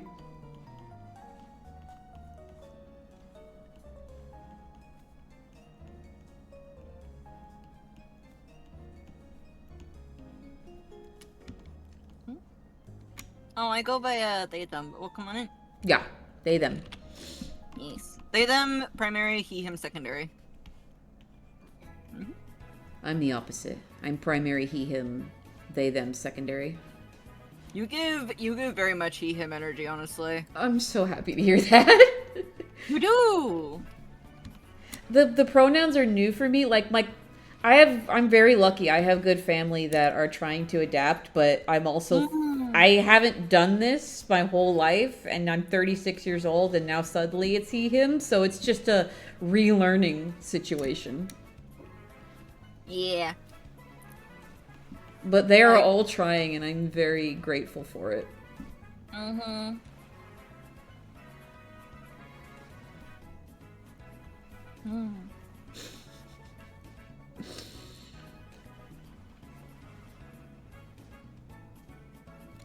Let's see here. I'm gonna just try. I forgot my moment to realize on my. I think that when I told my dad saying I prefer to be called they them or he him. He does sometimes accidentally call me by gender assign per se pronouns. But he does try to do his best to not use that when I am around people that prefer using, or pretty much like use my, the ones that I call like my own, the ones I want to prefer to use. The only time that I kind of do have to let him use my other ones though is when we're around family members that don't really know and or don't want to like adjust. Yeah. But some of them did kind of find out, and then some of them are like, you know what?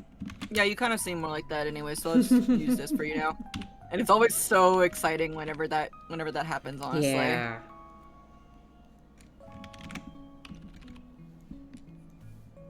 And Eric, you look so weird about your hair. And I reckon that makes us both pretty lucky about the kind of people that we've surrounded ourselves with, because there are so many people out there that can't do that. And I hope that someday that'll be the case for everyone, where they can have family that just has to worry about adjusting. Because, I mean, at the end of the day, there's this one song that I do know that did come out recently. Maybe I'll send it to you later. It's a Vocaloid song. Mm-hmm. It's called Ego Renegade Boy. And, yeah, it is talking about a situation where I'm like about like to these people saying, oh, I'm sorry for your loss of your daughter, or I'm sorry for the loss of your kid. But the thing is that he's like, bruh, I am right here. Yeah. I am right here. But it's also just very powerful of a song, and I absolutely love it, honestly, as well. Because it's like, listen, if you can't, like, I'm right here, nothing has really changed too much, and it's just, just accept it. You know? I have some extra time. I'm making good time, so I'm kind of going a little extra with the shading on this one. My bupper is wanting my curry, and I'm like, no, sweetheart, you cannot have the curry. I hear it. No, baby. No, baby. You're on special diet now. You're on special diet of chicken, and this does not contain chicken. No.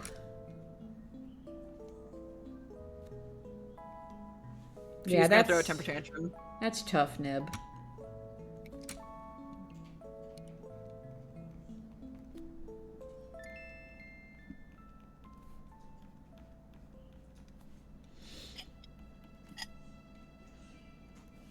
Like, I'll actually say this. I don't feel like I myself am under the trans umbrella, but I will say this. I did have a situation though a couple days ago. It was actually a positive situation. I'm gonna use my chat so I can actually say it. I have a neighbor who lives nearby. We like to talk about plants and garden stuff. Just fun neighbor interaction things. And she knows about my online stuff. She knows full well of my online stuff, and she says it's really, really cool. But then she hears me say, people at conventions, they call me Shuji, as they do. People online, they call me Shuji. And then family members, they call me insert real name here. Right. And then she asked me this question. Hey, do you prefer if I call you from now on Shuji, or are you okay with me still calling you real name? And I told them I don't mind if people call me by real name. Again, real name is my opinion is like a big trust, honestly. Right. But at the same time, I've known them since I was a kid. Mm-hmm. I did tell them though, real name is no when I'm at conventions tabling. Yeah. It's a straight up no. Mm-hmm. And if you want to post a picture of me with my artist name, the answer is a no. Right. And I don't know. I don't think I don't want to say like that's like how it is for trans, but they were saying like, would you prefer me to call you from now on this and that? And I'm like, if you can call me this, but just don't call me this around these certain situations. Mm-hmm. I hope that makes sense. Yeah, I mean that is like it's more about your online safety and your privacy. And I mean the fact that they asked in the first place is really important. It's so easy to just ask instead of assume, you know? Yeah. Like if you asked me, I'd say like, oh, you know, I mean my real name is on the website. I don't mind if people use my name, but that I mean that's how just I'm okay with that because I don't know, it's just it's not something that I innately worry about. I'm lucky in that my real name is unisex, so I don't have any dysphoria about my name. And if people ask for my pronouns, I say he, they, and you know, it's just I have a very I've always described my relationship with gender as nebulous. It's very touch and go. Oh, save. Yes, I shall.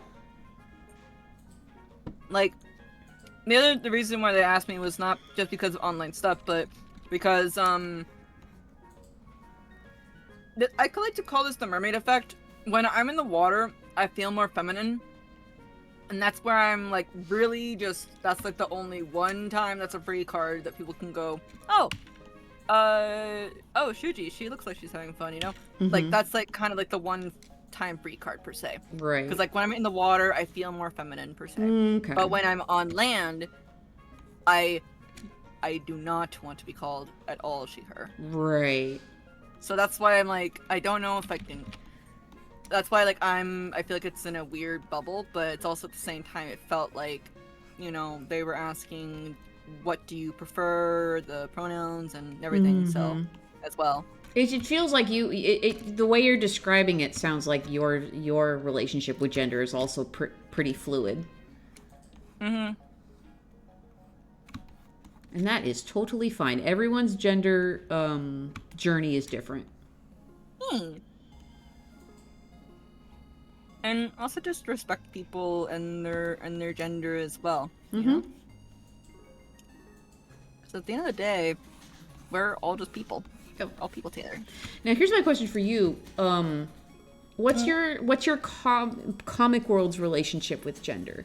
Because I think it's important if you establish the world, like the way Court of Roses is established, they have a pantheon of gods that are represented by rainbow colors.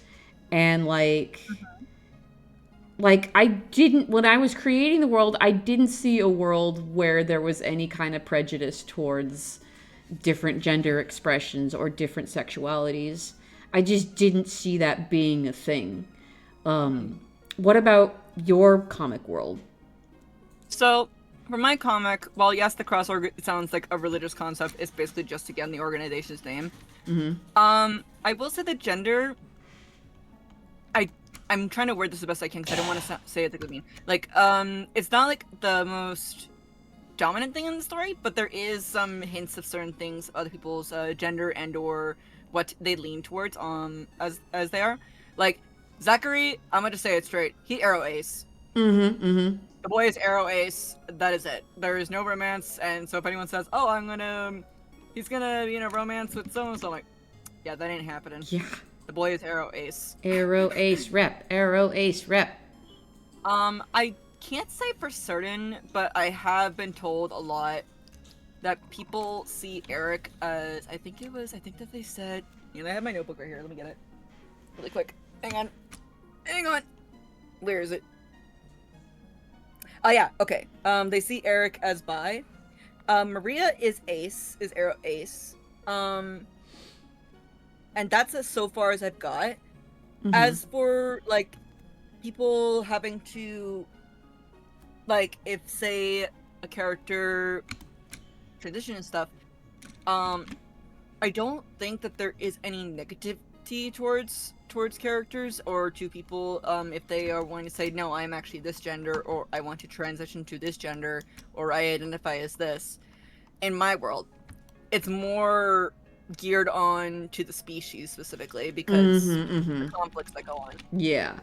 But if you kind of squint, you'll kind of see where they are on each of their representations. Right.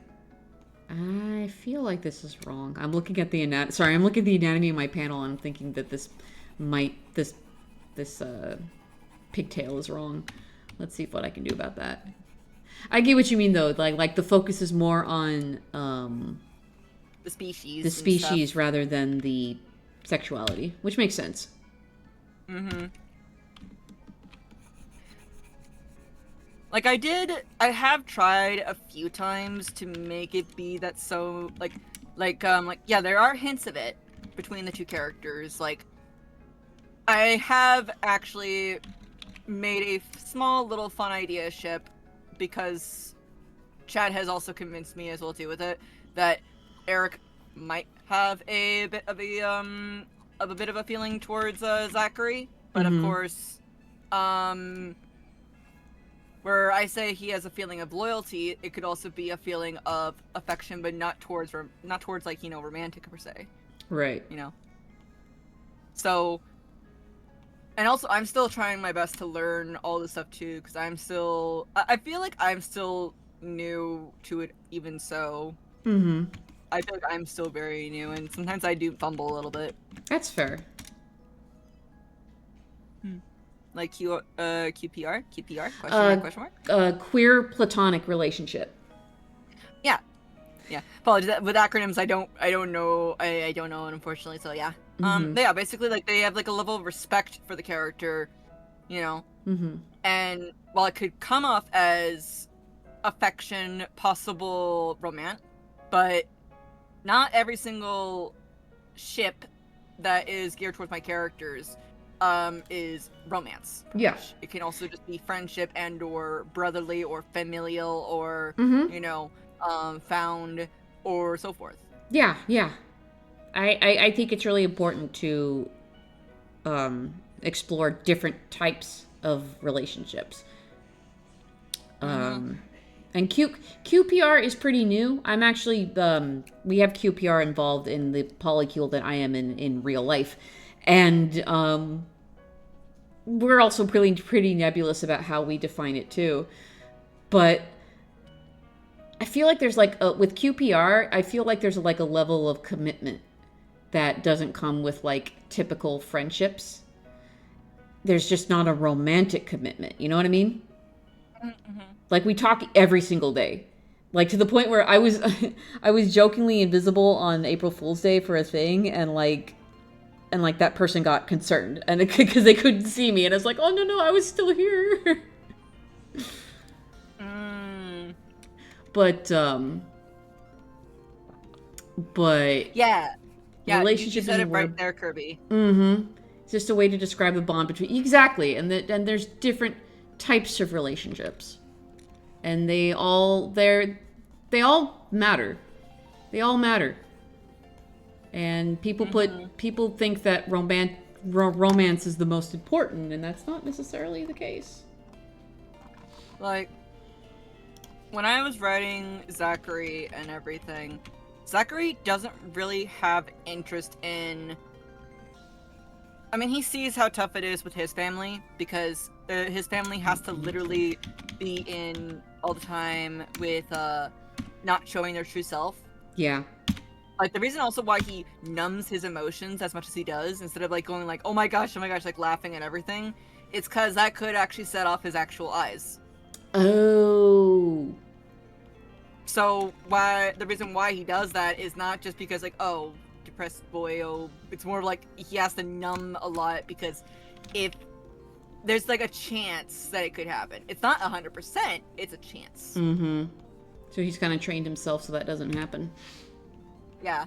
It's kind of like a thing that all undeads that want to live within society kind of have to get a hold on. Yeah. Because if they don't, if their real eyes show up, that's a problem. Yeah. Okay, I think I solved the problem with this one. Yeah. I mean, they could probably pass it up if they were at an anime convention saying, oh yeah, I'm just wearing contacts, but not all the time. And if you show your real eyes in front of a cross-organization member, yeah. Yeah. That's a problem. Like, that's pretty much like a, yeah, I am an undead, and if they see your face, yeah, that's another problem too. Yeah. Oh, let me make sure yeah, okay. No, man, I'm just an otaku. I just... See, the funny thing is that in the acting AU, Zachary wears contacts like that to actually make it so he can actually have his real eyes show, per se. And yeah, they use the terminology real eyes, actually. They use the real eyes terminology. Because that's like the real, true eyes of the undeads. Like, you could have an undead character OC that has, like, I don't know, purple eyes or whatnot, you know? But when they use their abilities, their eyes will always become gold.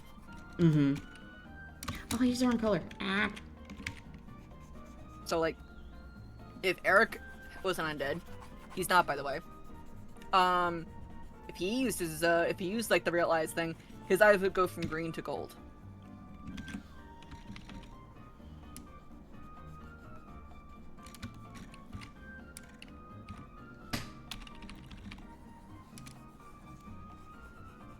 I just got punched really hard as a kid. Yep.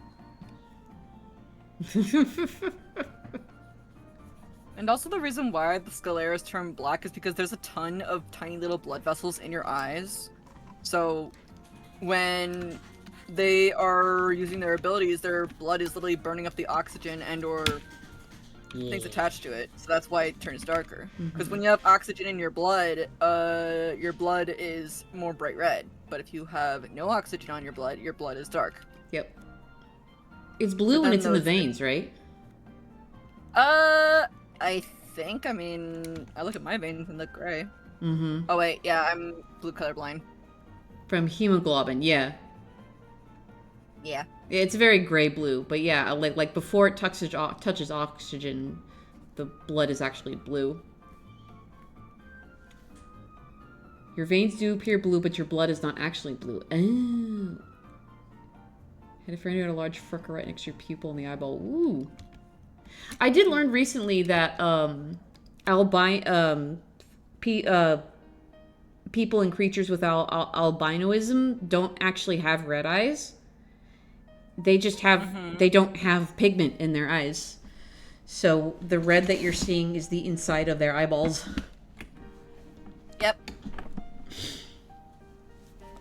Yeah, I'm blue colorblind, which is still funny sometimes to people when they find out. My mom is too, actually. She can't tell the difference between blue and green. Which is a rarer case, actually, because most people are usually red and green colorblind. The thing is, though, for mine, I don't see blue as blue. I see it as gray. So, but the weird thing is that I can kind of feel with my eyes, like saying, okay, am I looking at something blue? Okay, my eyes feel weird. Yeah, that probably is a blue. That's probably a blue. Yeah. I know it's hard to describe for someone who's just had that their whole life. My mom is the same way. She's like, yep, that's gray. Oh.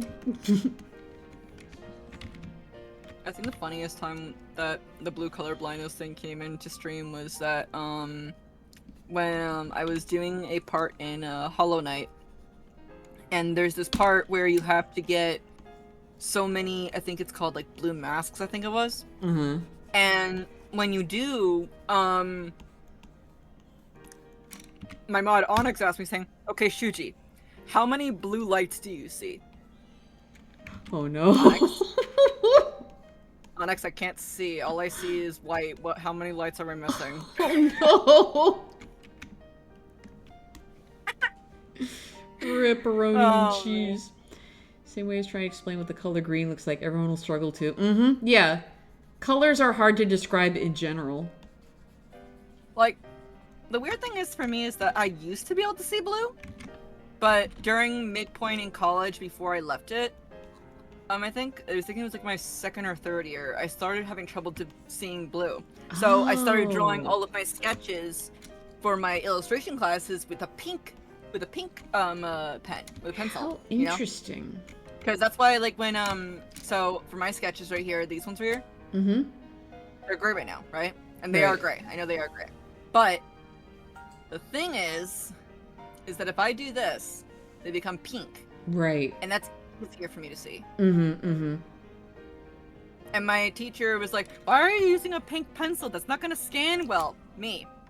Because I can't see blue. So use the blue sketch pencil. I can't see. You want me to draw blind? So here's now that I'm thinking about it, my sketches here look gray to you, right?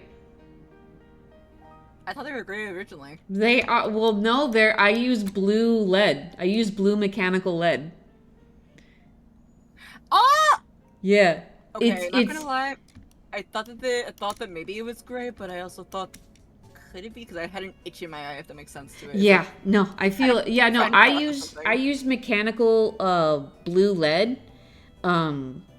It's usually used as drafting because the lead is waxier, so it doesn't smear, and it's harder to erase too. But that means I had to commit to the sketch and not linger on it. And if I really need to fix it, I will. I actually this face that I did here is edited. You can tell I redrew it digitally. This is not the original face that I had sketched, but I was like, I can't keep erasing this face. I'm just going to commit to what this is and then fix it in post. Yeah. So the blue lead lets me finish in a timely manner. And if it's not perfect, that's okay. I can go in post and fix it digitally. Nettie, where do you even find blue lead in IRL? Well, I order it. I first started getting it from like artsy, like high-end art places like Blix. And they had it at my school, which had an animation program, so it had like the different types of LEDs. The blue LED were used by architect students, and the red LED was used by animation students. But nowadays I just order them in bulk online. The brand I use is Pentel. You know, you can get a box of 0.5 or 0.7, and they just fit into a regular mechanical pencil. But yeah, my professor would constantly, like, I even told him, saying, I can't see blue. Oh no. And the thing is again, like, I'll show it on my screen actually really quick. Hang on. Give me a second. It's not probably the best idea for that, but let me just get a... I can also tell that this is blue because I did know I could see the color wheel and everything on top before I lost it, my eyes. But I'm gonna just grab my color pencil right here.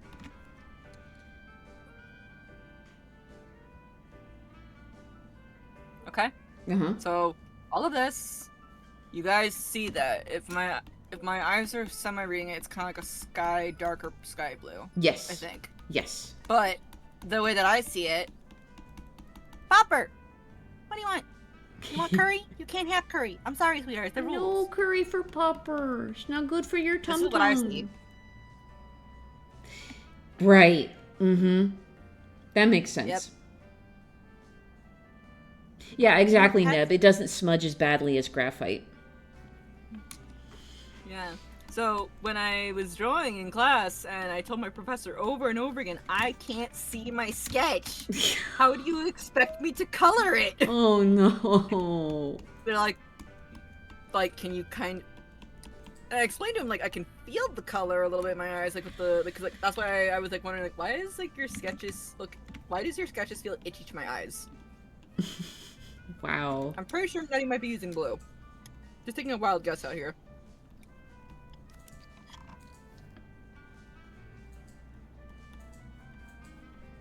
Because the way that I can kind of say it is it's like someone's kind of, it's like a little itch in your eye, if that makes sense. That's kind of how I have it. Mm-hmm. So when I encounter something with blue, I'm getting like a little itch in my eye. Yeah. That makes sense. Mm-hmm. Human bodies are weird. I know. Anatomy is weird. Yeah, Delilah, bodies are really weird. Sorry you can't have fish anymore, though. No. I don't know. Yeah, Curbs. I'm gonna finish my curry up, and I'm gonna be... like, after that, I'm gonna just quickly go and put my dish in the sink. So let me mute for a sec. Okay. So you'll have the stage for a bit. Oh boy. How's the page look so far, you guys? I've just been talking to Shuji and just going by the seat of my pants here. Again, this is not the normal style. Yeah, those who have been to my stream know that this is not my normal style. We're in a dream sequence right now. So I deliberately use different tools to do the line art, the coloring, and the shading. That's why it looks so different. Page looks amazing. Ah! Shuji with the stealth compliment. Oh my god. Been enjoying the convo and watching the page come to life. Excellent, excellent. I struggled a little bit with their ponytail over here, but I think I got it. Yeah, it's fun. I like doing different takes on art sometimes, and the mindset shifts a little bit when you're working with, because both the flats and the shading are actually watercolor brushes, and which act so differently from other tools. It's just wild. I just realized I missed some shading over here. I'll get to it in a second. I'll focus on the visitor instead. I keep almost saying their name, but when it hasn't been revealed yet. I gotta be careful.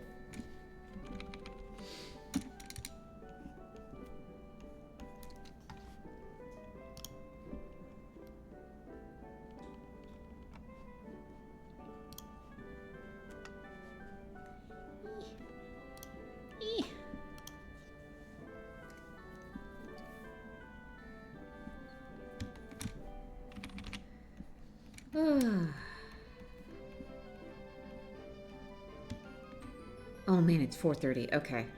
I gotta keep an eye on the time because I do actually have to leave. Again, for that birthday dinner. So, I think we'll finish it in time. I think I'll be okay.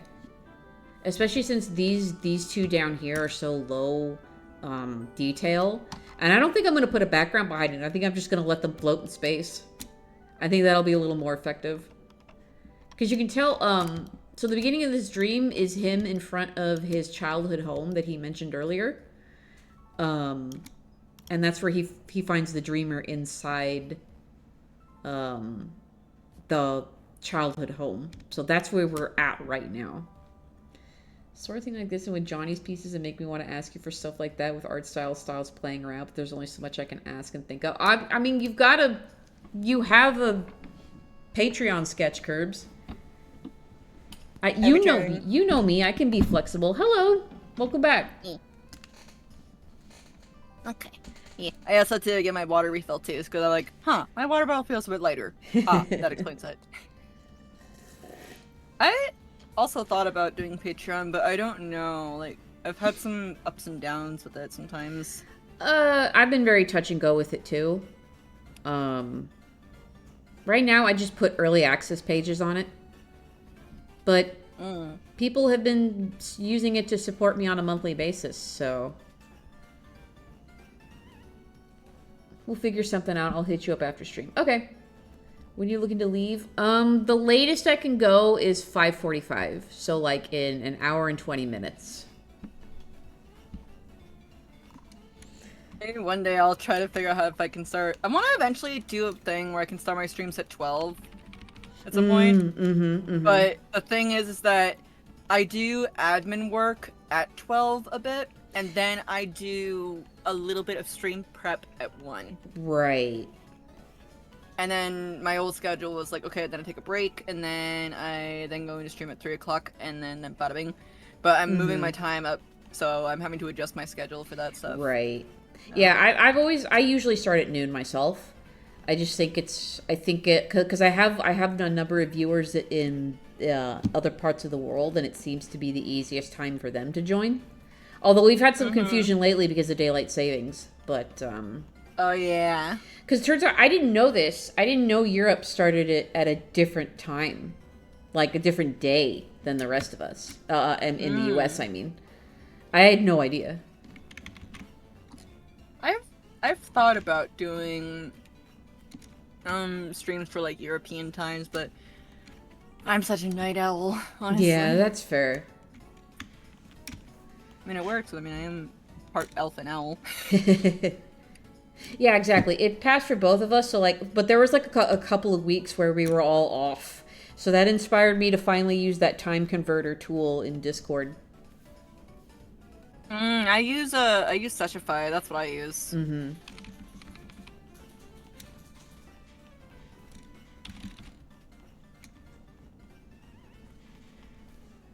Like, Seshify is my go-to place that I get, like, the time code stamp, so I can easily just pop it in. Yeah. And that's how my schedule posts kind of do the thing. Also, I need to learn how to use Tumblr. I need to poke your brain about it at some point. Because, you want to know something funny? I found out that Tumblr has a natural automatic setting where it's like, don't show your Tumblr to other places. I've had that on for years on my Tumblr, and I didn't realize it until after, like, today or so. I'm like, oh... So that's why no one has been seeing things I see. That explains it now. Oops. Yeah, Tumblr is weird. I only know a lot about using it because I just used it for several years. It's more of a blogging platform, and like when people reblog it, it becomes their blog, which is weird. It's so strange. It's just such a strange platform. But I mean, it's this kind of the same thing of like use tags. I don't think you get penalized anymore for putting links in your posts. The tagging is the most robust part of getting is the best part of getting your proper exposure. Yeah, because like I'm currently working on a vid talking about Blue Sky and stuff because I have some friends that they want to move from Twitter because they don't want to go there anymore. And I'm like, I can teach you the ways of Blue Sky. And I said, wait, so can I just post there and that's it? I said, no, you must actually interact with people. I'm not you gotta put in the work. Like, oh, your stuff is cool. Because there's no algorithm. That's its main draw is there's no algorithm, but that means that there's no algorithm to push you down, but there's no algorithm to push you up either. You got to put in the work. You can also set it up so that way you don't see bots and stuff like that. Like I have an entire list that I gave to a bunch of friends that were like, I don't want to get bots following me and like that. I'm like, well, don't I have a list for you? Heck, I've made like a few lists too because I'm like, I don't want to have bots follow me anymore. I'm like, yeah, I'm tired of those days. I'm getting better at spotting them, and if they don't pass the vibe check, I just block them. I kind of just look at them and I'm like, okay, how long have you been on this place? If you have over... This is kind of one thing that's kind of a scary thing because I am unfortunately a person who likes to follow a lot of people. Right. I'm gonna just go to my Twitter really quick. Hang on, my old Twitter. Give me a second. I have to just go back to the old days. Back into the trenches. Yeah, back into the trenches just for a brief moment. How many people did I follow? Oh! Okay, that's a little bit less than I thought. They probably have some... They've probably been doing some purges of accounts, so that's probably why numbers are lower. Oh no, because on DeviantArt, I followed over about 5,000 or 6,000 people when I was on DeviantArt. That's not too I'm bad. pretty sure that I followed at least around like 2,000 plus people on Twitter. I'm like, oh no, it's 1,500 or something like that. Oh no, it starts getting into worrying territory when it's over 10,000 people. Because then at that point, it's like, what does your feed even look like? Yeah, it's chaos. And that's when a few thousand is one thing, because so sometimes you follow accounts that don't update every day, or you know, like in an organic sense. It's when they're over 10,000, that's a bot that's just following everyone to try to get their The eyeballs. people that they're following in question and the people that follow them, and I'm like, yeah, if you have a lot of accounts that are like that, I'm sorry, I'm gonna bonk. Also, I get worried whenever I talk about, but one thing I respectfully do this if I see someone has political stuff on their account. I will bonk them immediately. I'm like, I'm sorry, I do not want to see that. There's actually a trend of bots. They're called resist bots, and they're deliberately like saying political stuff on that side of the spectrum to try to get followers from that side. They're called resist bots specifically. It is a thing. Yeah, but the thing is that like, say if the thing is also there's a reason why I bonk them. There's a reason why I bonk them. Okay, yeah, if they don't interact with me, that's all fine. But that's not the reason why I bonk them, like, if they're not interacting. The reason why I bonk them is because, again, I go into their followers, basically, like, who they're following. Or who's following them. This sounds a bit weird, but when they do follow you, like, saying, oh, whatever, insert word line here, it's basically, you are basically almost acting, if you think about it, as an advertisement board for them if people check your follower stuff. So I bonk them immediately because I don't want to have to deal with that. At the end of the day, you curate your own space. Oh yeah. I still find it funny though that all of the artists in Blue Sky basically bullied the hell of Adobe off of the platform. That was oh my God. I was also part of that, by the way. That was insanity. That was so good. That was beautiful. Like no. I mean, I know there are people who still use it because for convenience's sake. I know it's very hard. It's not easy to swap to a new platform when you use the same thing for like a decade. But also, it's like no one likes your predatory stuff. No one likes having to you bumping up your subscription every year. I actually told, like, I had a few professors that actually agreed with me, but then I had a few professors that were, as I like to call them, die-hard Adobe fans. Like, literally, they would kind of be like me preaching to hell and back Adobe, like how I do with CSP, but I do it in a way that's trying to let you know, here's what you have, and if you want to use it, you can. If you don't want to use it, you don't have to. Yeah. Well, there's plenty of features in CSP I don't use. I'm just like, this is the most comfortable with pen sensitivity program that I've ever had.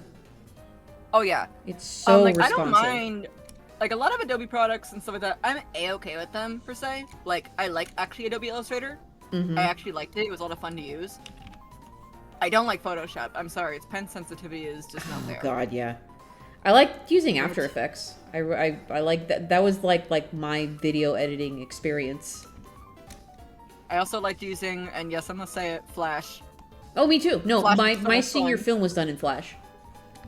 Heck yeah! Yeah. Yeah, like, I liked those ones. It's just that you give me Photoshop, I'm gonna bully it to heck and back with no shame. And my professors would look at me saying, you gotta use it eventually. I'm like, I get it, but here's the thing. It's funny, listen, while drawing on Photoshop. Yeah, see? Some people just still use it, and that's fine. Yeah, and if you use Photoshop, I'm not gonna say, how dare you use it. No. It is up to you. It is your program of choice. I've seen some people that say that they can draw masterpieces in MS Paint, and I'm like, all more power to you, buddy. You know? But you can't deny their predatory practices, and and they're leaning towards AI and all that stuff. Yeah. Honestly, my professor, when he saw CSP one time, he was like, "Why does it look so outdated?" I said, "Did you call this outdated?" And then I showed him the asset store. Said, "Does Adobe got this?" And then I'm like, "Does Adobe got love this?" that And I can showed him open the every single asset- thing, and it was just so funny. I just love that I can open the asset thing and get like a brush for something. Like I need some. I need to do some lightning. Oh, look at this cool lightning brush. Like what did I get recently? This one. Or That is so cool. yeah. Just some quick and easy lightning. Like why not? It's right there. I can just go to the store and get it for free. And again, to let you guys know, there's no. Please do not feel upset if you are using a program that we do not prefer using. Yeah. It is all up at the end of the day what your comfort is. And stuff. Yeah, and Neb is saying that their portfolio is made and used on Adobe. That makes sense. If you got some file, that's why so many people freaked out that flash files were gonna get discontinued or you're gonna lose access to them. Everyone in the industry was like, "Excuse me? Sorry? What?" Adobe, what did you just say? Who? Where? What? Did you trip your head? Yeah, They use it so for many everything. people, so many people, and industry giants would lose access to their files. You can't do that. Adobe, you kind of tripped on the wrong thing. Pay a low subscription fee. It's not the greatest in terms, but I can at least avoid the. Yeah. You're also using an older version too. Yeah. There's nuance to the argument for sure. But yeah, again, you recognize that they are not smart people.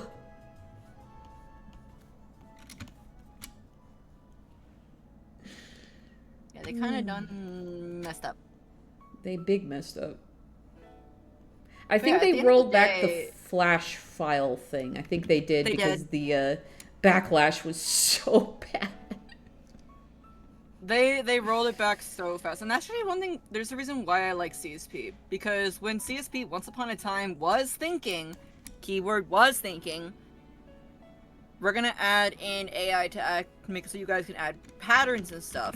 Every CSP user in every language said no. Nope. And you know what they did? They listened. They Mhm. listened. They did not add it, and they said we are not going to add it at all. There's already ways And to that's put why I have such patterns respect in. to it. Well, no, it's like they were showing a video example of like, oh, I need a pastry donut lined up with other pastry donuts, and it would just, poof, make it. Mm. But everybody in like CSP community was like, no. No.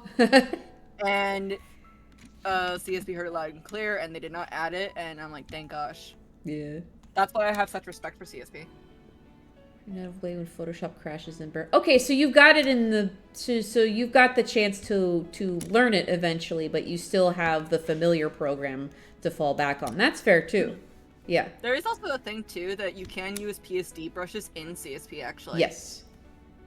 NPS files in and you can save files in Clip Studio Paint as PSDs. Mhm. In fact, honestly, I'm thinking at some point soon doing a tutorial of like how I actually do stuff in CSP. But I use most of my stuff, my illustration files and everything. They're all comic files. I kid you not. Because I like to export things all roughly at the same size, more or less. Right. Which is how I'm able to draw all of my stickers and everything all at the same resolution every single time. Yeah. Ooh.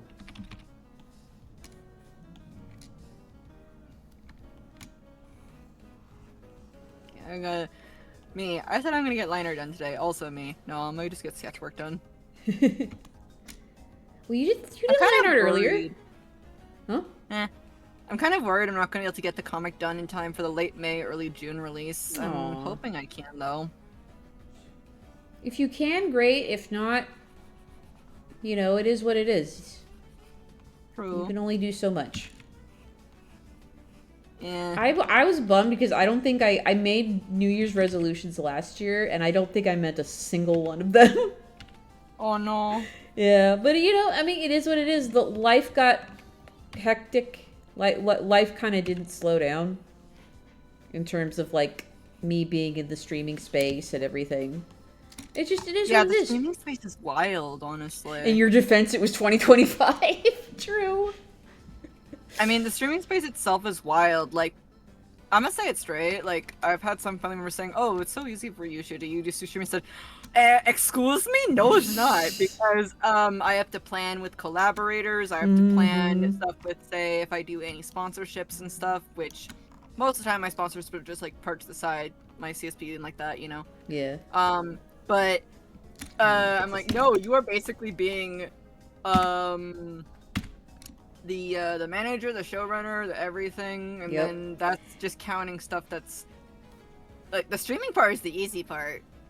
And even then, like when you're streaming, you're performing. You're in front of a whole bunch of people, and you got to keep up that momentum, and like the whole time.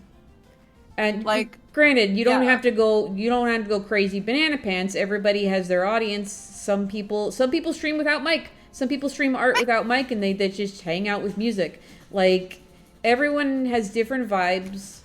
I'm just a high energy person, so when I'm interacting with my chat, I get high energy with them, and then at the end of a few hours, I'm like, oh, I feel like I ran a marathon.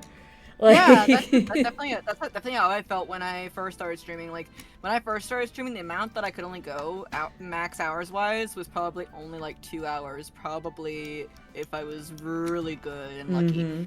But the other thing too is that when I told when my dad was talking, my dad's actually told me this. He explained to one of his friends that yeah, I do streaming. He didn't say what my name is on there because of course safety. Right. But he did say that, oh, I do streaming. And at first they're like, oh, so it's so like your child just and they showed one clip which I don't think it's my best personally for that because it kind of does give a little bit misleading. Right.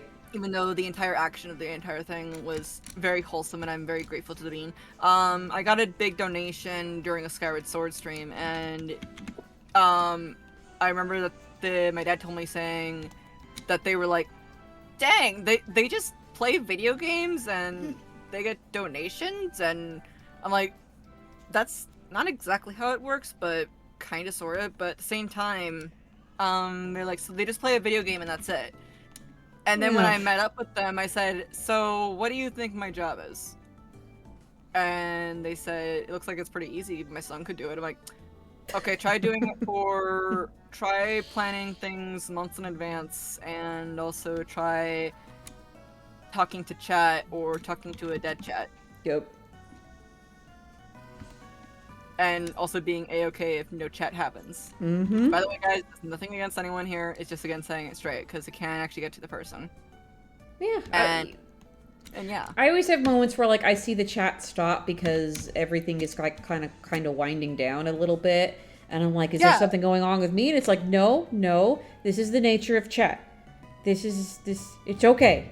It's all right. And it's unlearning things like, oh, I have to always be entertaining all the time, or else if chat stops, I'm doing something wrong.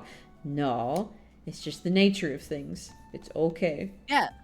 Like, the best way I like to say it is that each stream that I do, it kind of has a high point, the starting, like, hey guys, welcome on in, how you guys all doing? Hope you guys are doing good, you know, how was your day and everything? Okay guys, here's what's on the menu for tonight, we're gonna do this, and then we're gonna do that. And then sometimes chat will be a little bit rowdy here and there in between, but then sometimes it's like pretty calm and quiet. Yeah. And stream is different, it's never gonna be the same. And it's different based on what you're doing, too. Hulk Hogan the Furry, what a name. Thank you for the follow. That's an amazing name. There are names like that you can only find on Twitch, and that's amazing. Hi guys, welcome on in. The username of all time. Oh. Yeah, but also just at the same time too, like, it's very easy. Even I have this issue, and I can confirm this saying it.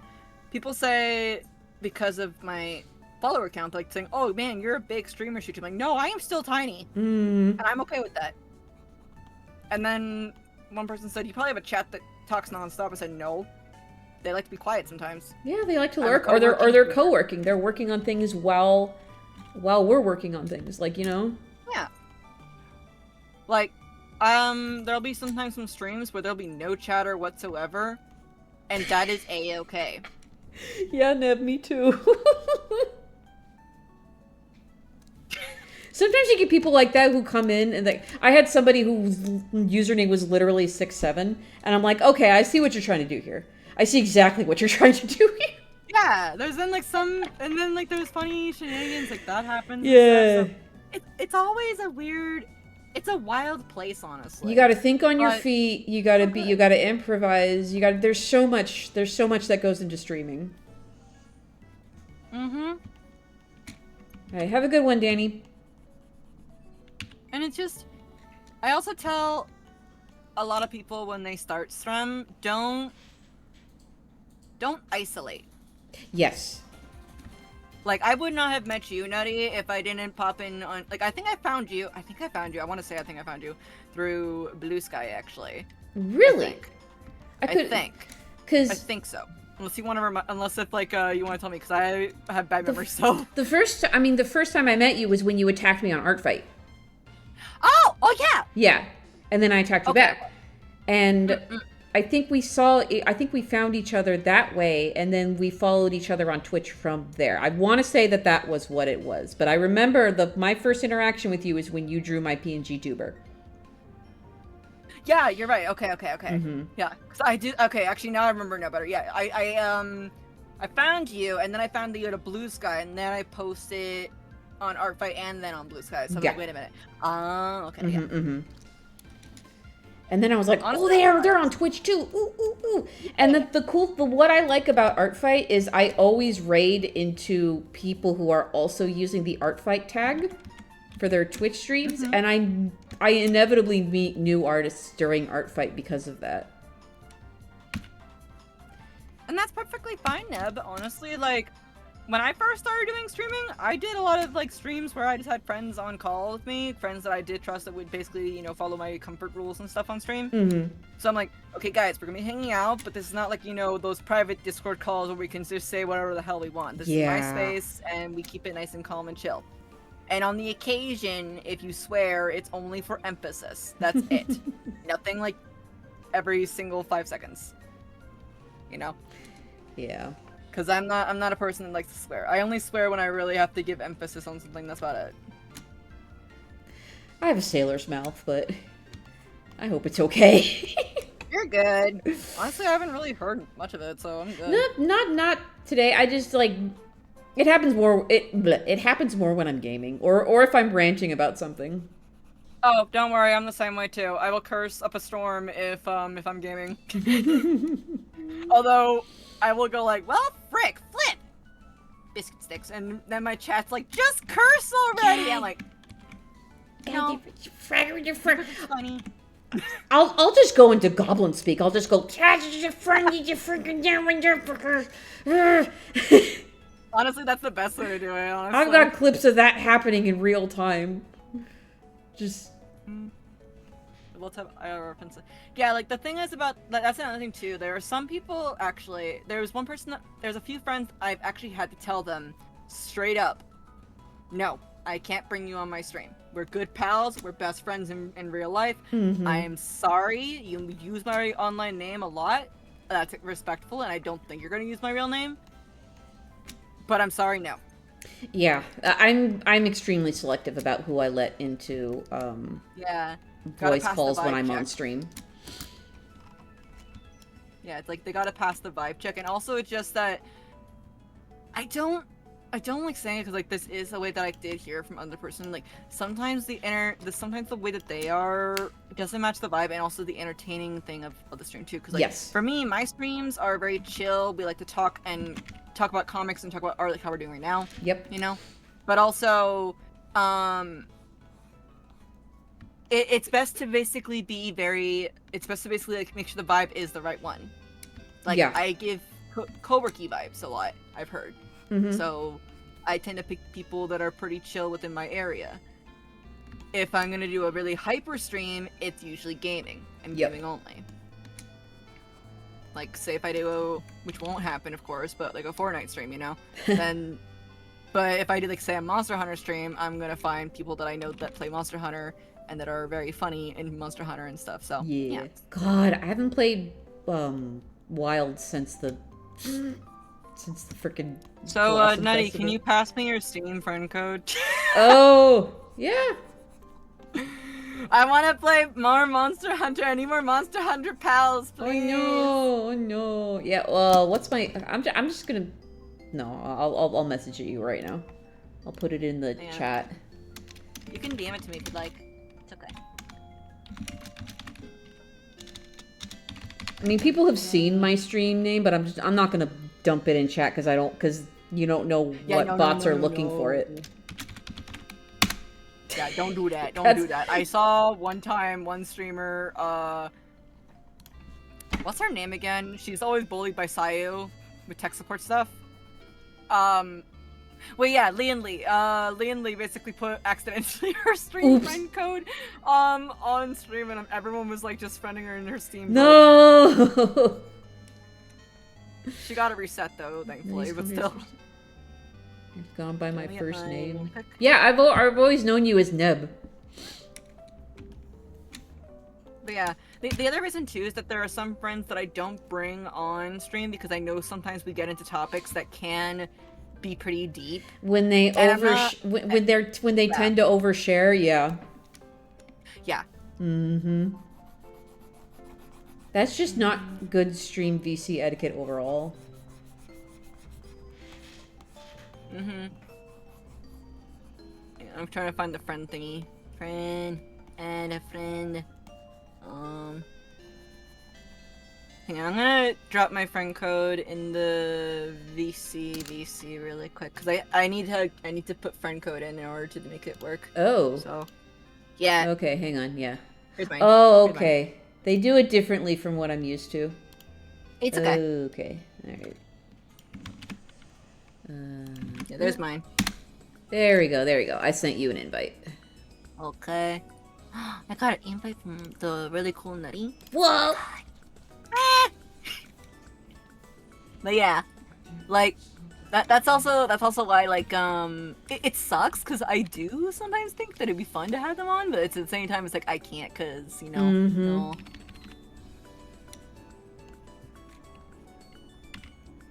But at the same time, it's always fun to meet people as well. Yeah, but again, with regards to curating who's on your VC, it's just more work that goes into streaming. It's like weighing your options of what's the most appropriate to be on stream.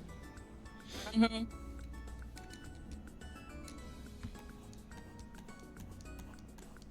Like, I know that sometimes, and I'm not saying this to be, like, I do have some friends that do curse a lot, but they also know to calm it down a bit on my streams. Yeah.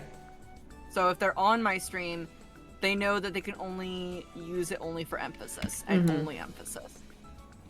If I'm on their stream and I'm not streaming, okay, yeah, I will curse. Yeah, and when you're in with a different friend group who are like throwing around curses all the time, it's like that. Then it's all context. Everything with that is context. Mm-hmm. And honestly, it's kind of funny sometimes because then when there are my chatters that go into, say, those friend streams and they're like, wait, Shuji's cursing? I'm like, yeah. Oh no.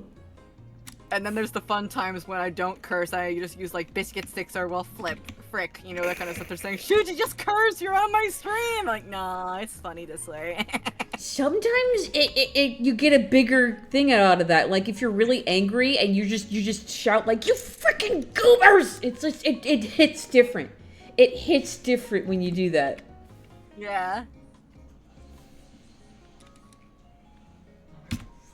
Yeah, or I'll just go like, well, peck you guys, or like heck you guys, you know? See, that makes sense for you because you're very bird themed. Yeah. Honestly, I've been thinking about probably My friend Bane, who is furry, of course. Yeah. She's been going like, so when are you gonna have a furry bird VTuber model? I'm like, listen, Ooh. at some point, maybe, but I need to figure out how I would pilot said model. Right. Because that's another thing too, as well. If you're a VTuber, if you're streaming with a model, depending on what model it is, of course, it's how you pilot it, basically. Right. Well. Yeah, Like, there's a physical aspect to yeah. it because you have to like be in the camera and move certain ways to make your model move in certain ways too, yeah? Yeah, so like for you, Nutty, I know that you use like a Fuki Tech, right? I think, right? Or something else. I use VideoTube, which is a PNG tuber thing. Yeah. I like it. I think the movement in it is really smooth and nice. Mm-hmm. But yeah, like each program has their ups and downs. Like I'll say this right now with 3D, I have to constantly move my body every now and then. Yeah. Position it in just the right way. And also if I move too far, well, I'm not on the camera anymore. Yep. As you can see. And then your model goes lit. Yeah. Also, the other thing too, I had to help my friend with this actually because he was transitioning from PNG tuber model to 3D model because he commissioned me for it. Oh wow. I told him, I'm going to give you a very rough draft of your model. Okay. What do you want me to do with it? I want you to practice with it. What do you mean? I want you to practice with it. What do you mean? You are no longer going to be able to just sit like this and straight at the camera. Yeah. If you're getting angry, you better show that you're angry. If you're sad, you gotta really push your expressions. My face hurts at the end of streams actually with my live 2D and 3D model actually. Oh, I bet. Because in my old program that I used called VC Face, you had to train your model to learn your face. Yeah. So if I wanted to show, like, hang on, let me actually reposition my model really quick. Hang on. Give me a second.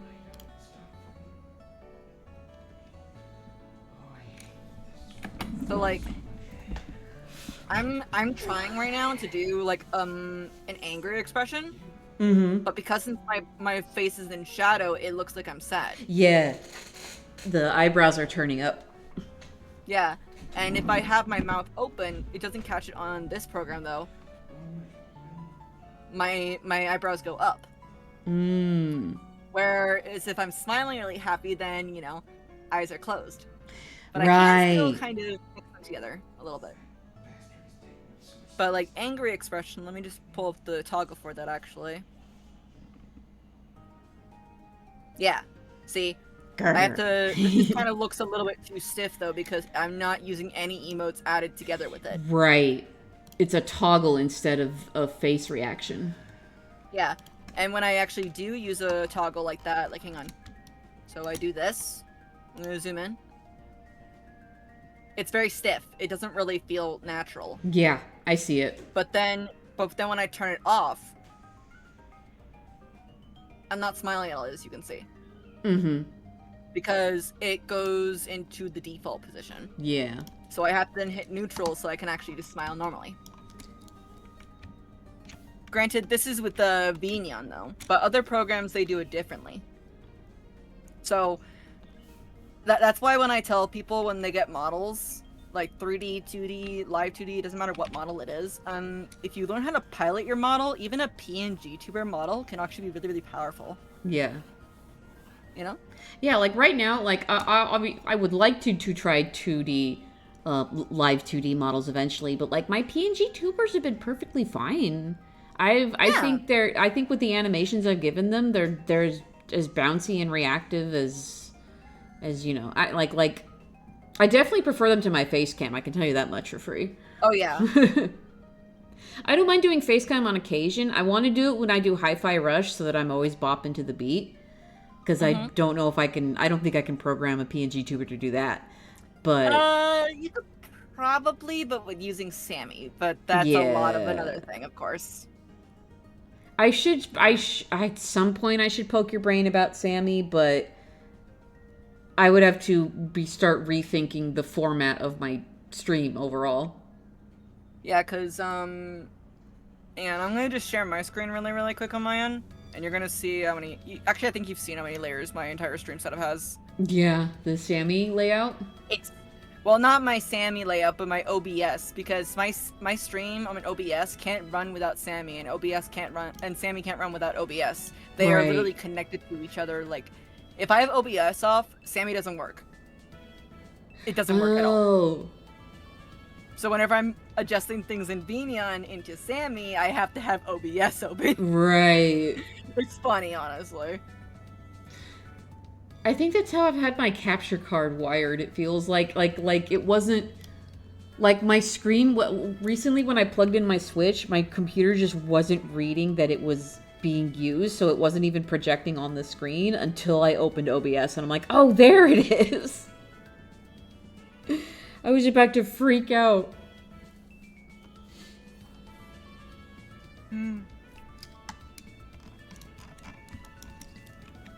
But yeah, like, that's something I always tell anyone, like, figure out what's the way that you want to do your streams, especially, like, even just doing a simple PNG tuber model is a-okay. I did use a PNG tuber, but it was more of just, like, a static image because I didn't know Fugitech existed. Right. And then I found 3D VTubing and, well, my laptop hated me. But yeah. It's so cool that you just jumped right into it, though. That's so cool. It's because VRoid's free, actually. You don't gotta pay a single penny for it. That's nice. Yeah, I know Live 2D has like a trial version and then a subscription afterwards. Yeah, in fact, actually, when you use the trial version on Live 2D, the only amount of layers you could have is 100. Oh my god. By the way, you wanna know where the most layers are on a model for Live 2D? Where? For face. Yeah, that makes sense. CJ, when she did her model, it was about 60 or so layers on her face, and that's it. She could not make any more. And so she had to use 40 layers just for the rest of her body, and her hair, and stuff like that, and her clothing and everything. I feel like I could pull it off if I do the Toad one, but, like, still.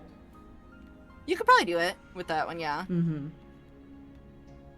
That one's a very simple design, so it would work. Yeah, it's finding the time to do it, to commit to that. I don't want to call it a time sink, but it is. Because there's a lot to do. Slim. Make it a goal on your slim, maybe. Yeah.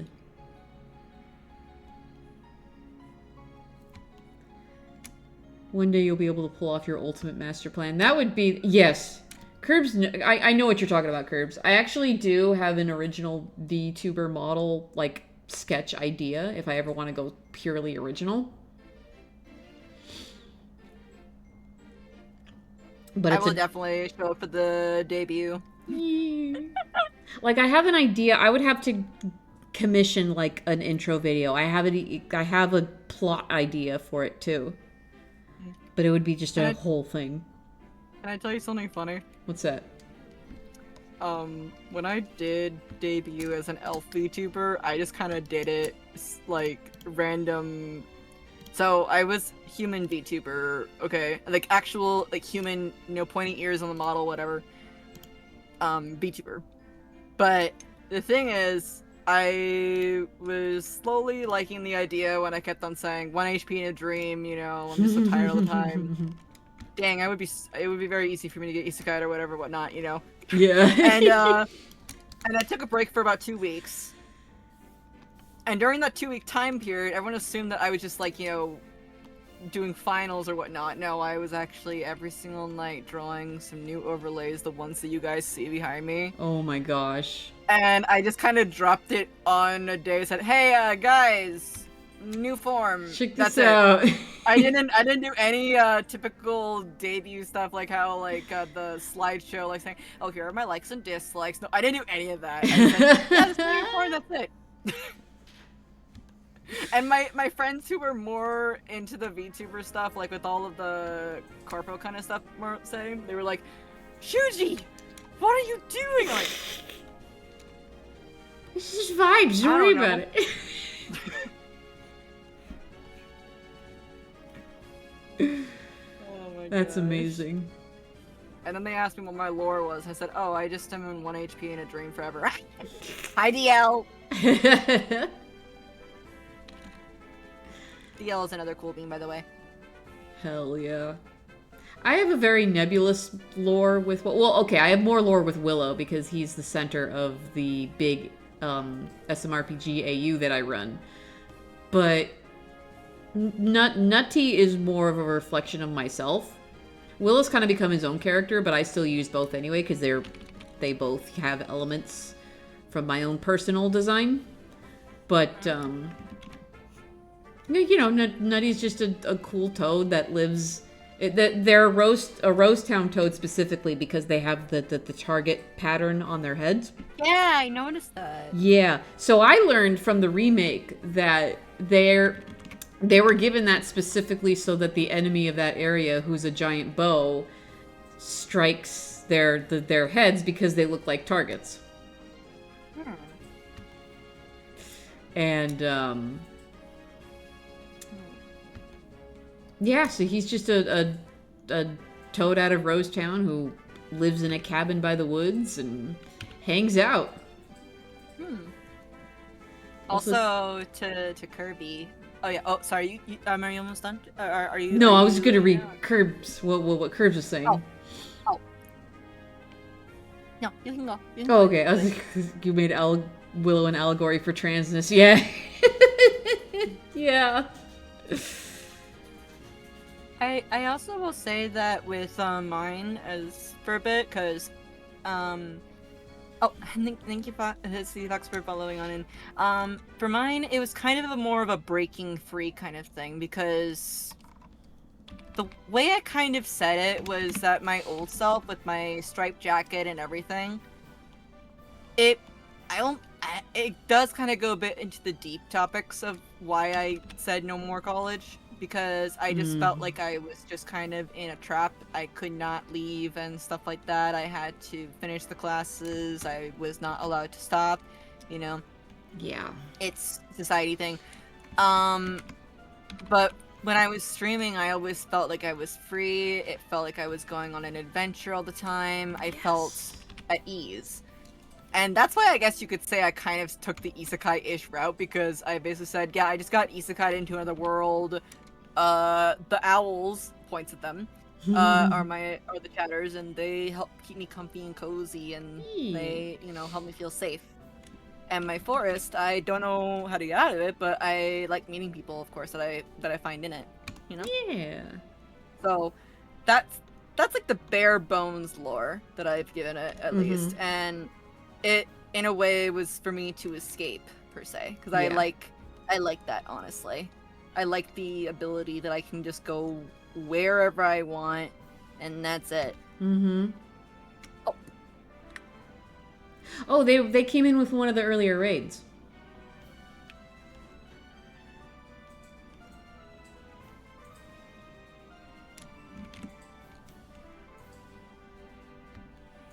Oh, they're in ads.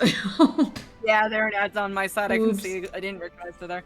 But yeah, like I was always in like a really big like the owls have seen me go from the pre-isekai form to the current form that I'm in, and they said, yeah, it's like you literally started a new life of yourself on stuff, because honestly it was so freeing. I could just be myself. I didn't have to really think about, oh, this is the proper way to do stuff, because that's kind of how I was in college. And then now it's like we just kind of fluff around and find out, oh, this the way that I'm drawing Eric's backpack, probably not the best way to do it, but we fluff around and just find out. It's fine. Yep.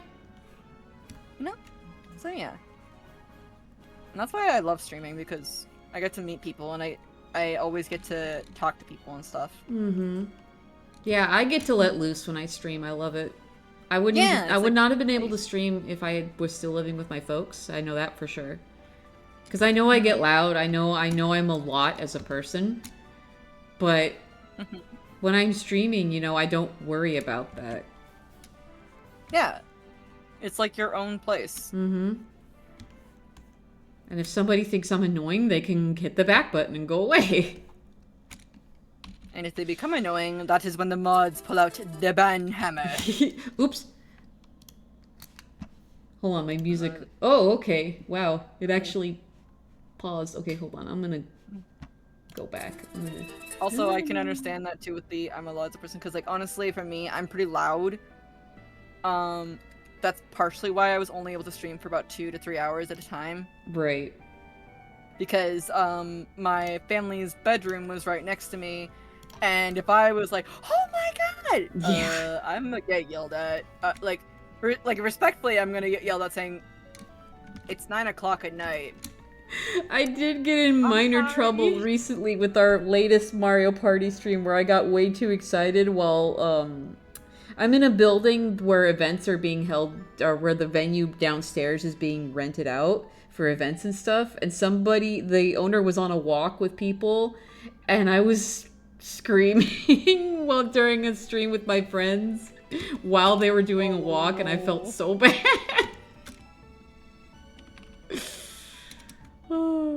That reminds me of one time I accidentally left my window open and my neighbor across the street was like, "Shooty, why were you saying, 'Heck you guys'? Was someone in your house?" I said, "Not exactly, but I had a friend over, a couple friends over."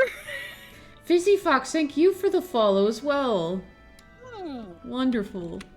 Nutty's a very good bean, by the way. What? Y'all should go follow Nutty. All of my owls, if you're in the chat right now, go follow Nutty, okay?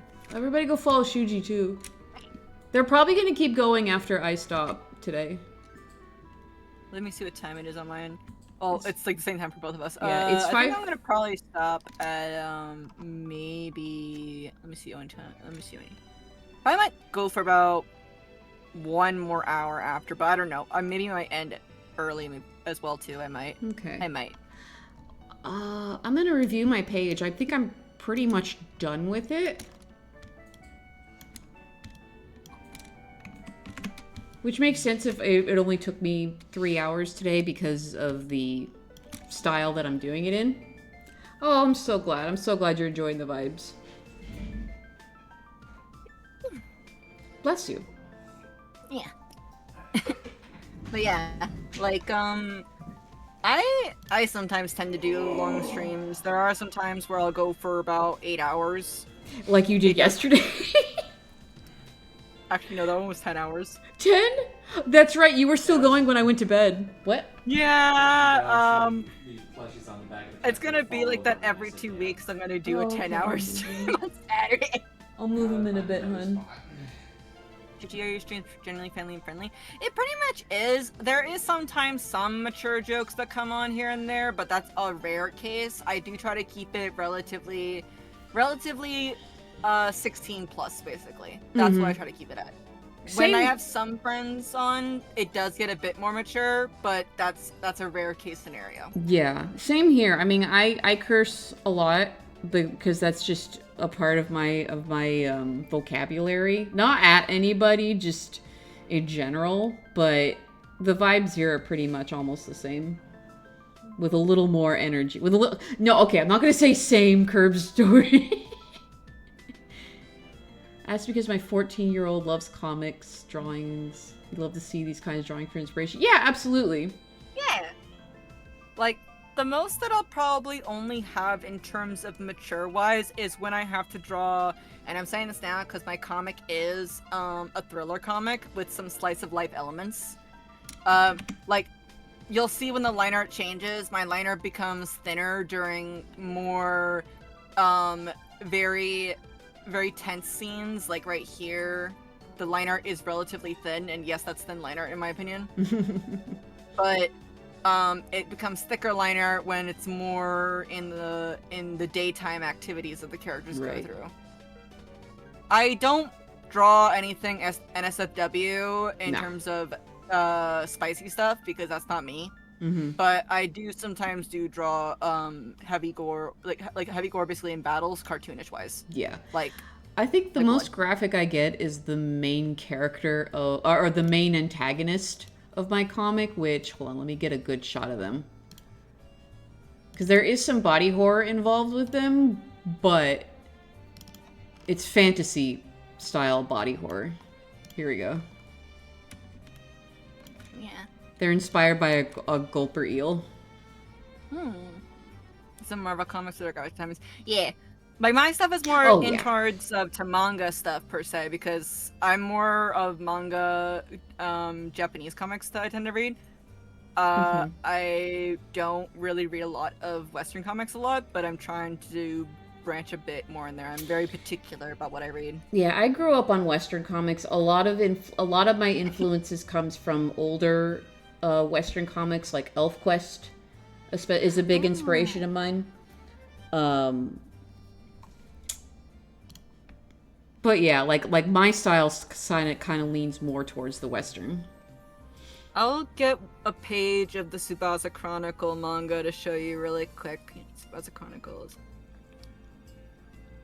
Because they heavily inspired me with how they draw.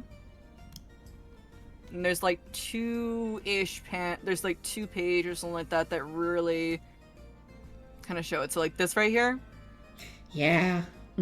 But then there's also this one I feel like is like my favorite page to show that is their style. So like this is like their really heavily rendered manga-esque style. Also, as you can see, long arms were a thing, and I still kind of lean into that. But with this one right here, that's where I really found my love for their line art style and stuff. Yeah, that's gorgeous. I really love Clamp, honestly. Their work is just so beautiful. But unfortunately, they can't finish their stories, and I get sad. This is a promo image from ElfQuest. This is the kind of art style that inspired me growing up. I can see it. I can see it. I can definitely see like how your line art and your like the ear shapes and the character face shapes that definitely get from you. Yeah. Oh, Fizzy, just so you know, most of the comics that I am talking about, like Tsubasa Reservoir Chronicles, for example, unfortunately, they are quite rare now. Like, they came out back in like the early 2000s, and this manga series is actually, let me see here. Let me see how old it is really quick. Because I started watching it back in like 2005. Tsubasa Chronicles manga. How old is it? How old is this series? Oh! Oh, wow! Okay. So it's just a little bit younger than me. It's 23 years old. Yeah, this manga is 23 years old. But also, the other thing too, Nutty, you know how you mentioned about like how your story goes from something and then to like probably like a darker theme? The thing is with this one, the company that picked it up for Tsubasa, they thought, oh, it's just a whimsical adventure, even though best friend will never remember best friend ever again. Yeah. Clamp is known. They'll make their stories look all cute at the start and very, you know, very chill, very fun. But then there's gonna be some parts in it that's like, oh, well, that character is gonna be traumatized for life. Great. That character is no longer the same. Yeah, they do a lot of that in their stories, and that's something I also like putting in my stories. Characters change from experiences. But yeah.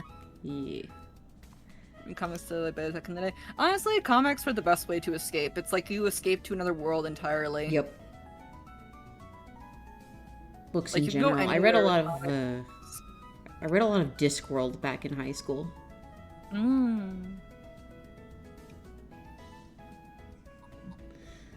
But yeah, my streams are pretty much like 16 plus, pretty much, because I feel like people say that my energy is more geared towards like teenish, and I'm like, yeah, I don't feel like I can call myself like 18ish plus because I don't know, I tend to talk easier, I guess, around people with the same kind of brain cell mindset. I don't know how to say it, because I've had some people say like, wait, how, like, you sound young. I'm like, yeah, I know.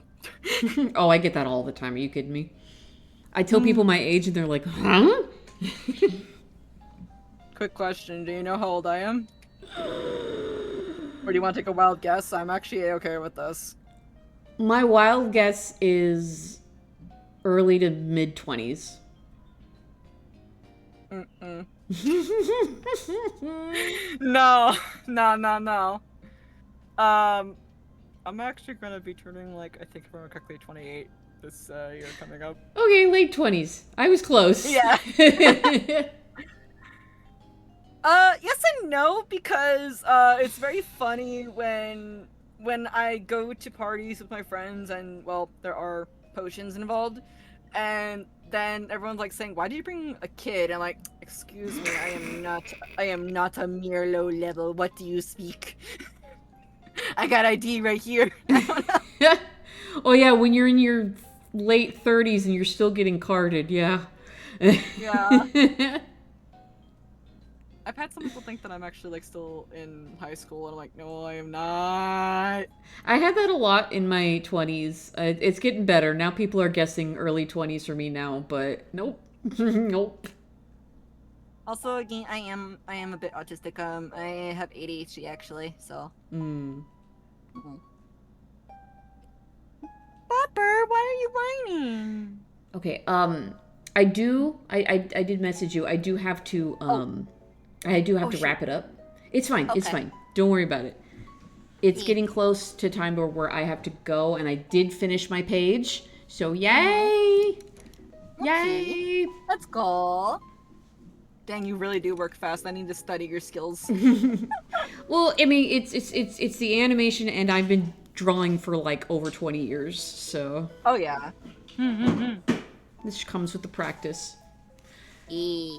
Okay, so I'm gonna go ahead and wrap up on my end. I'll let my community know what's coming up in the next week, and then I'll probably raid into you. Might I ask you one thing? When's What's your that? next stream? Because I like to ask that at the end of every single collab. My next stream is tomorrow. Tomorrow I'm gonna start a playthrough of Another Crusade, which is an indie RPG that is a gigantic love letter to Super Mario RPG, which is a game that is well beloved by my community. So I'm hoping we're all gonna have fun with that one. You're gonna be streaming at 12, I'm assuming? Yes. Okay, guys, you guys know what to do. Go follow Nutty so you can catch that stream. And then later on in the week, on Thursday at 12, we're going to be playing Star Fox 64 for no reason. I saw the Sona. Yeah. But yeah, if you do need to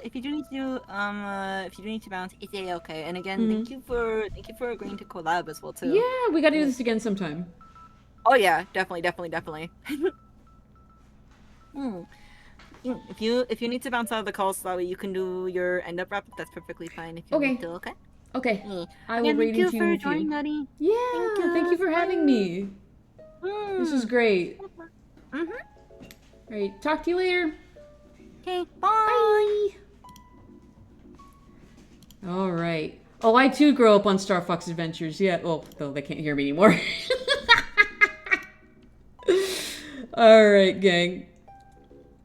So yeah, I already laid out what was there. That's Another Crusade is tomorrow. Thursday is Star Fox 64. And Friday we're gonna do Metopia. We're gonna check on the kids one more time. But you're Nutty, you're a dumbass. What? Whoa. I ain't gonna sit here and argue that. Alright. I will see you guys tomorrow. Oh, or you know what? What am I doing? I need to set up the raid. Jesus Christ.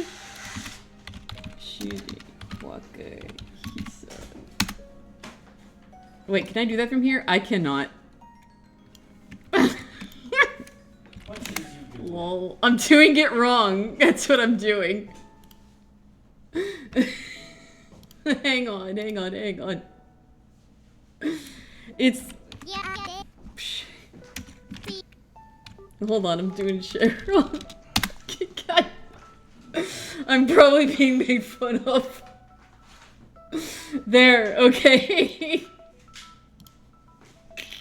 Where's my OBS? Bye.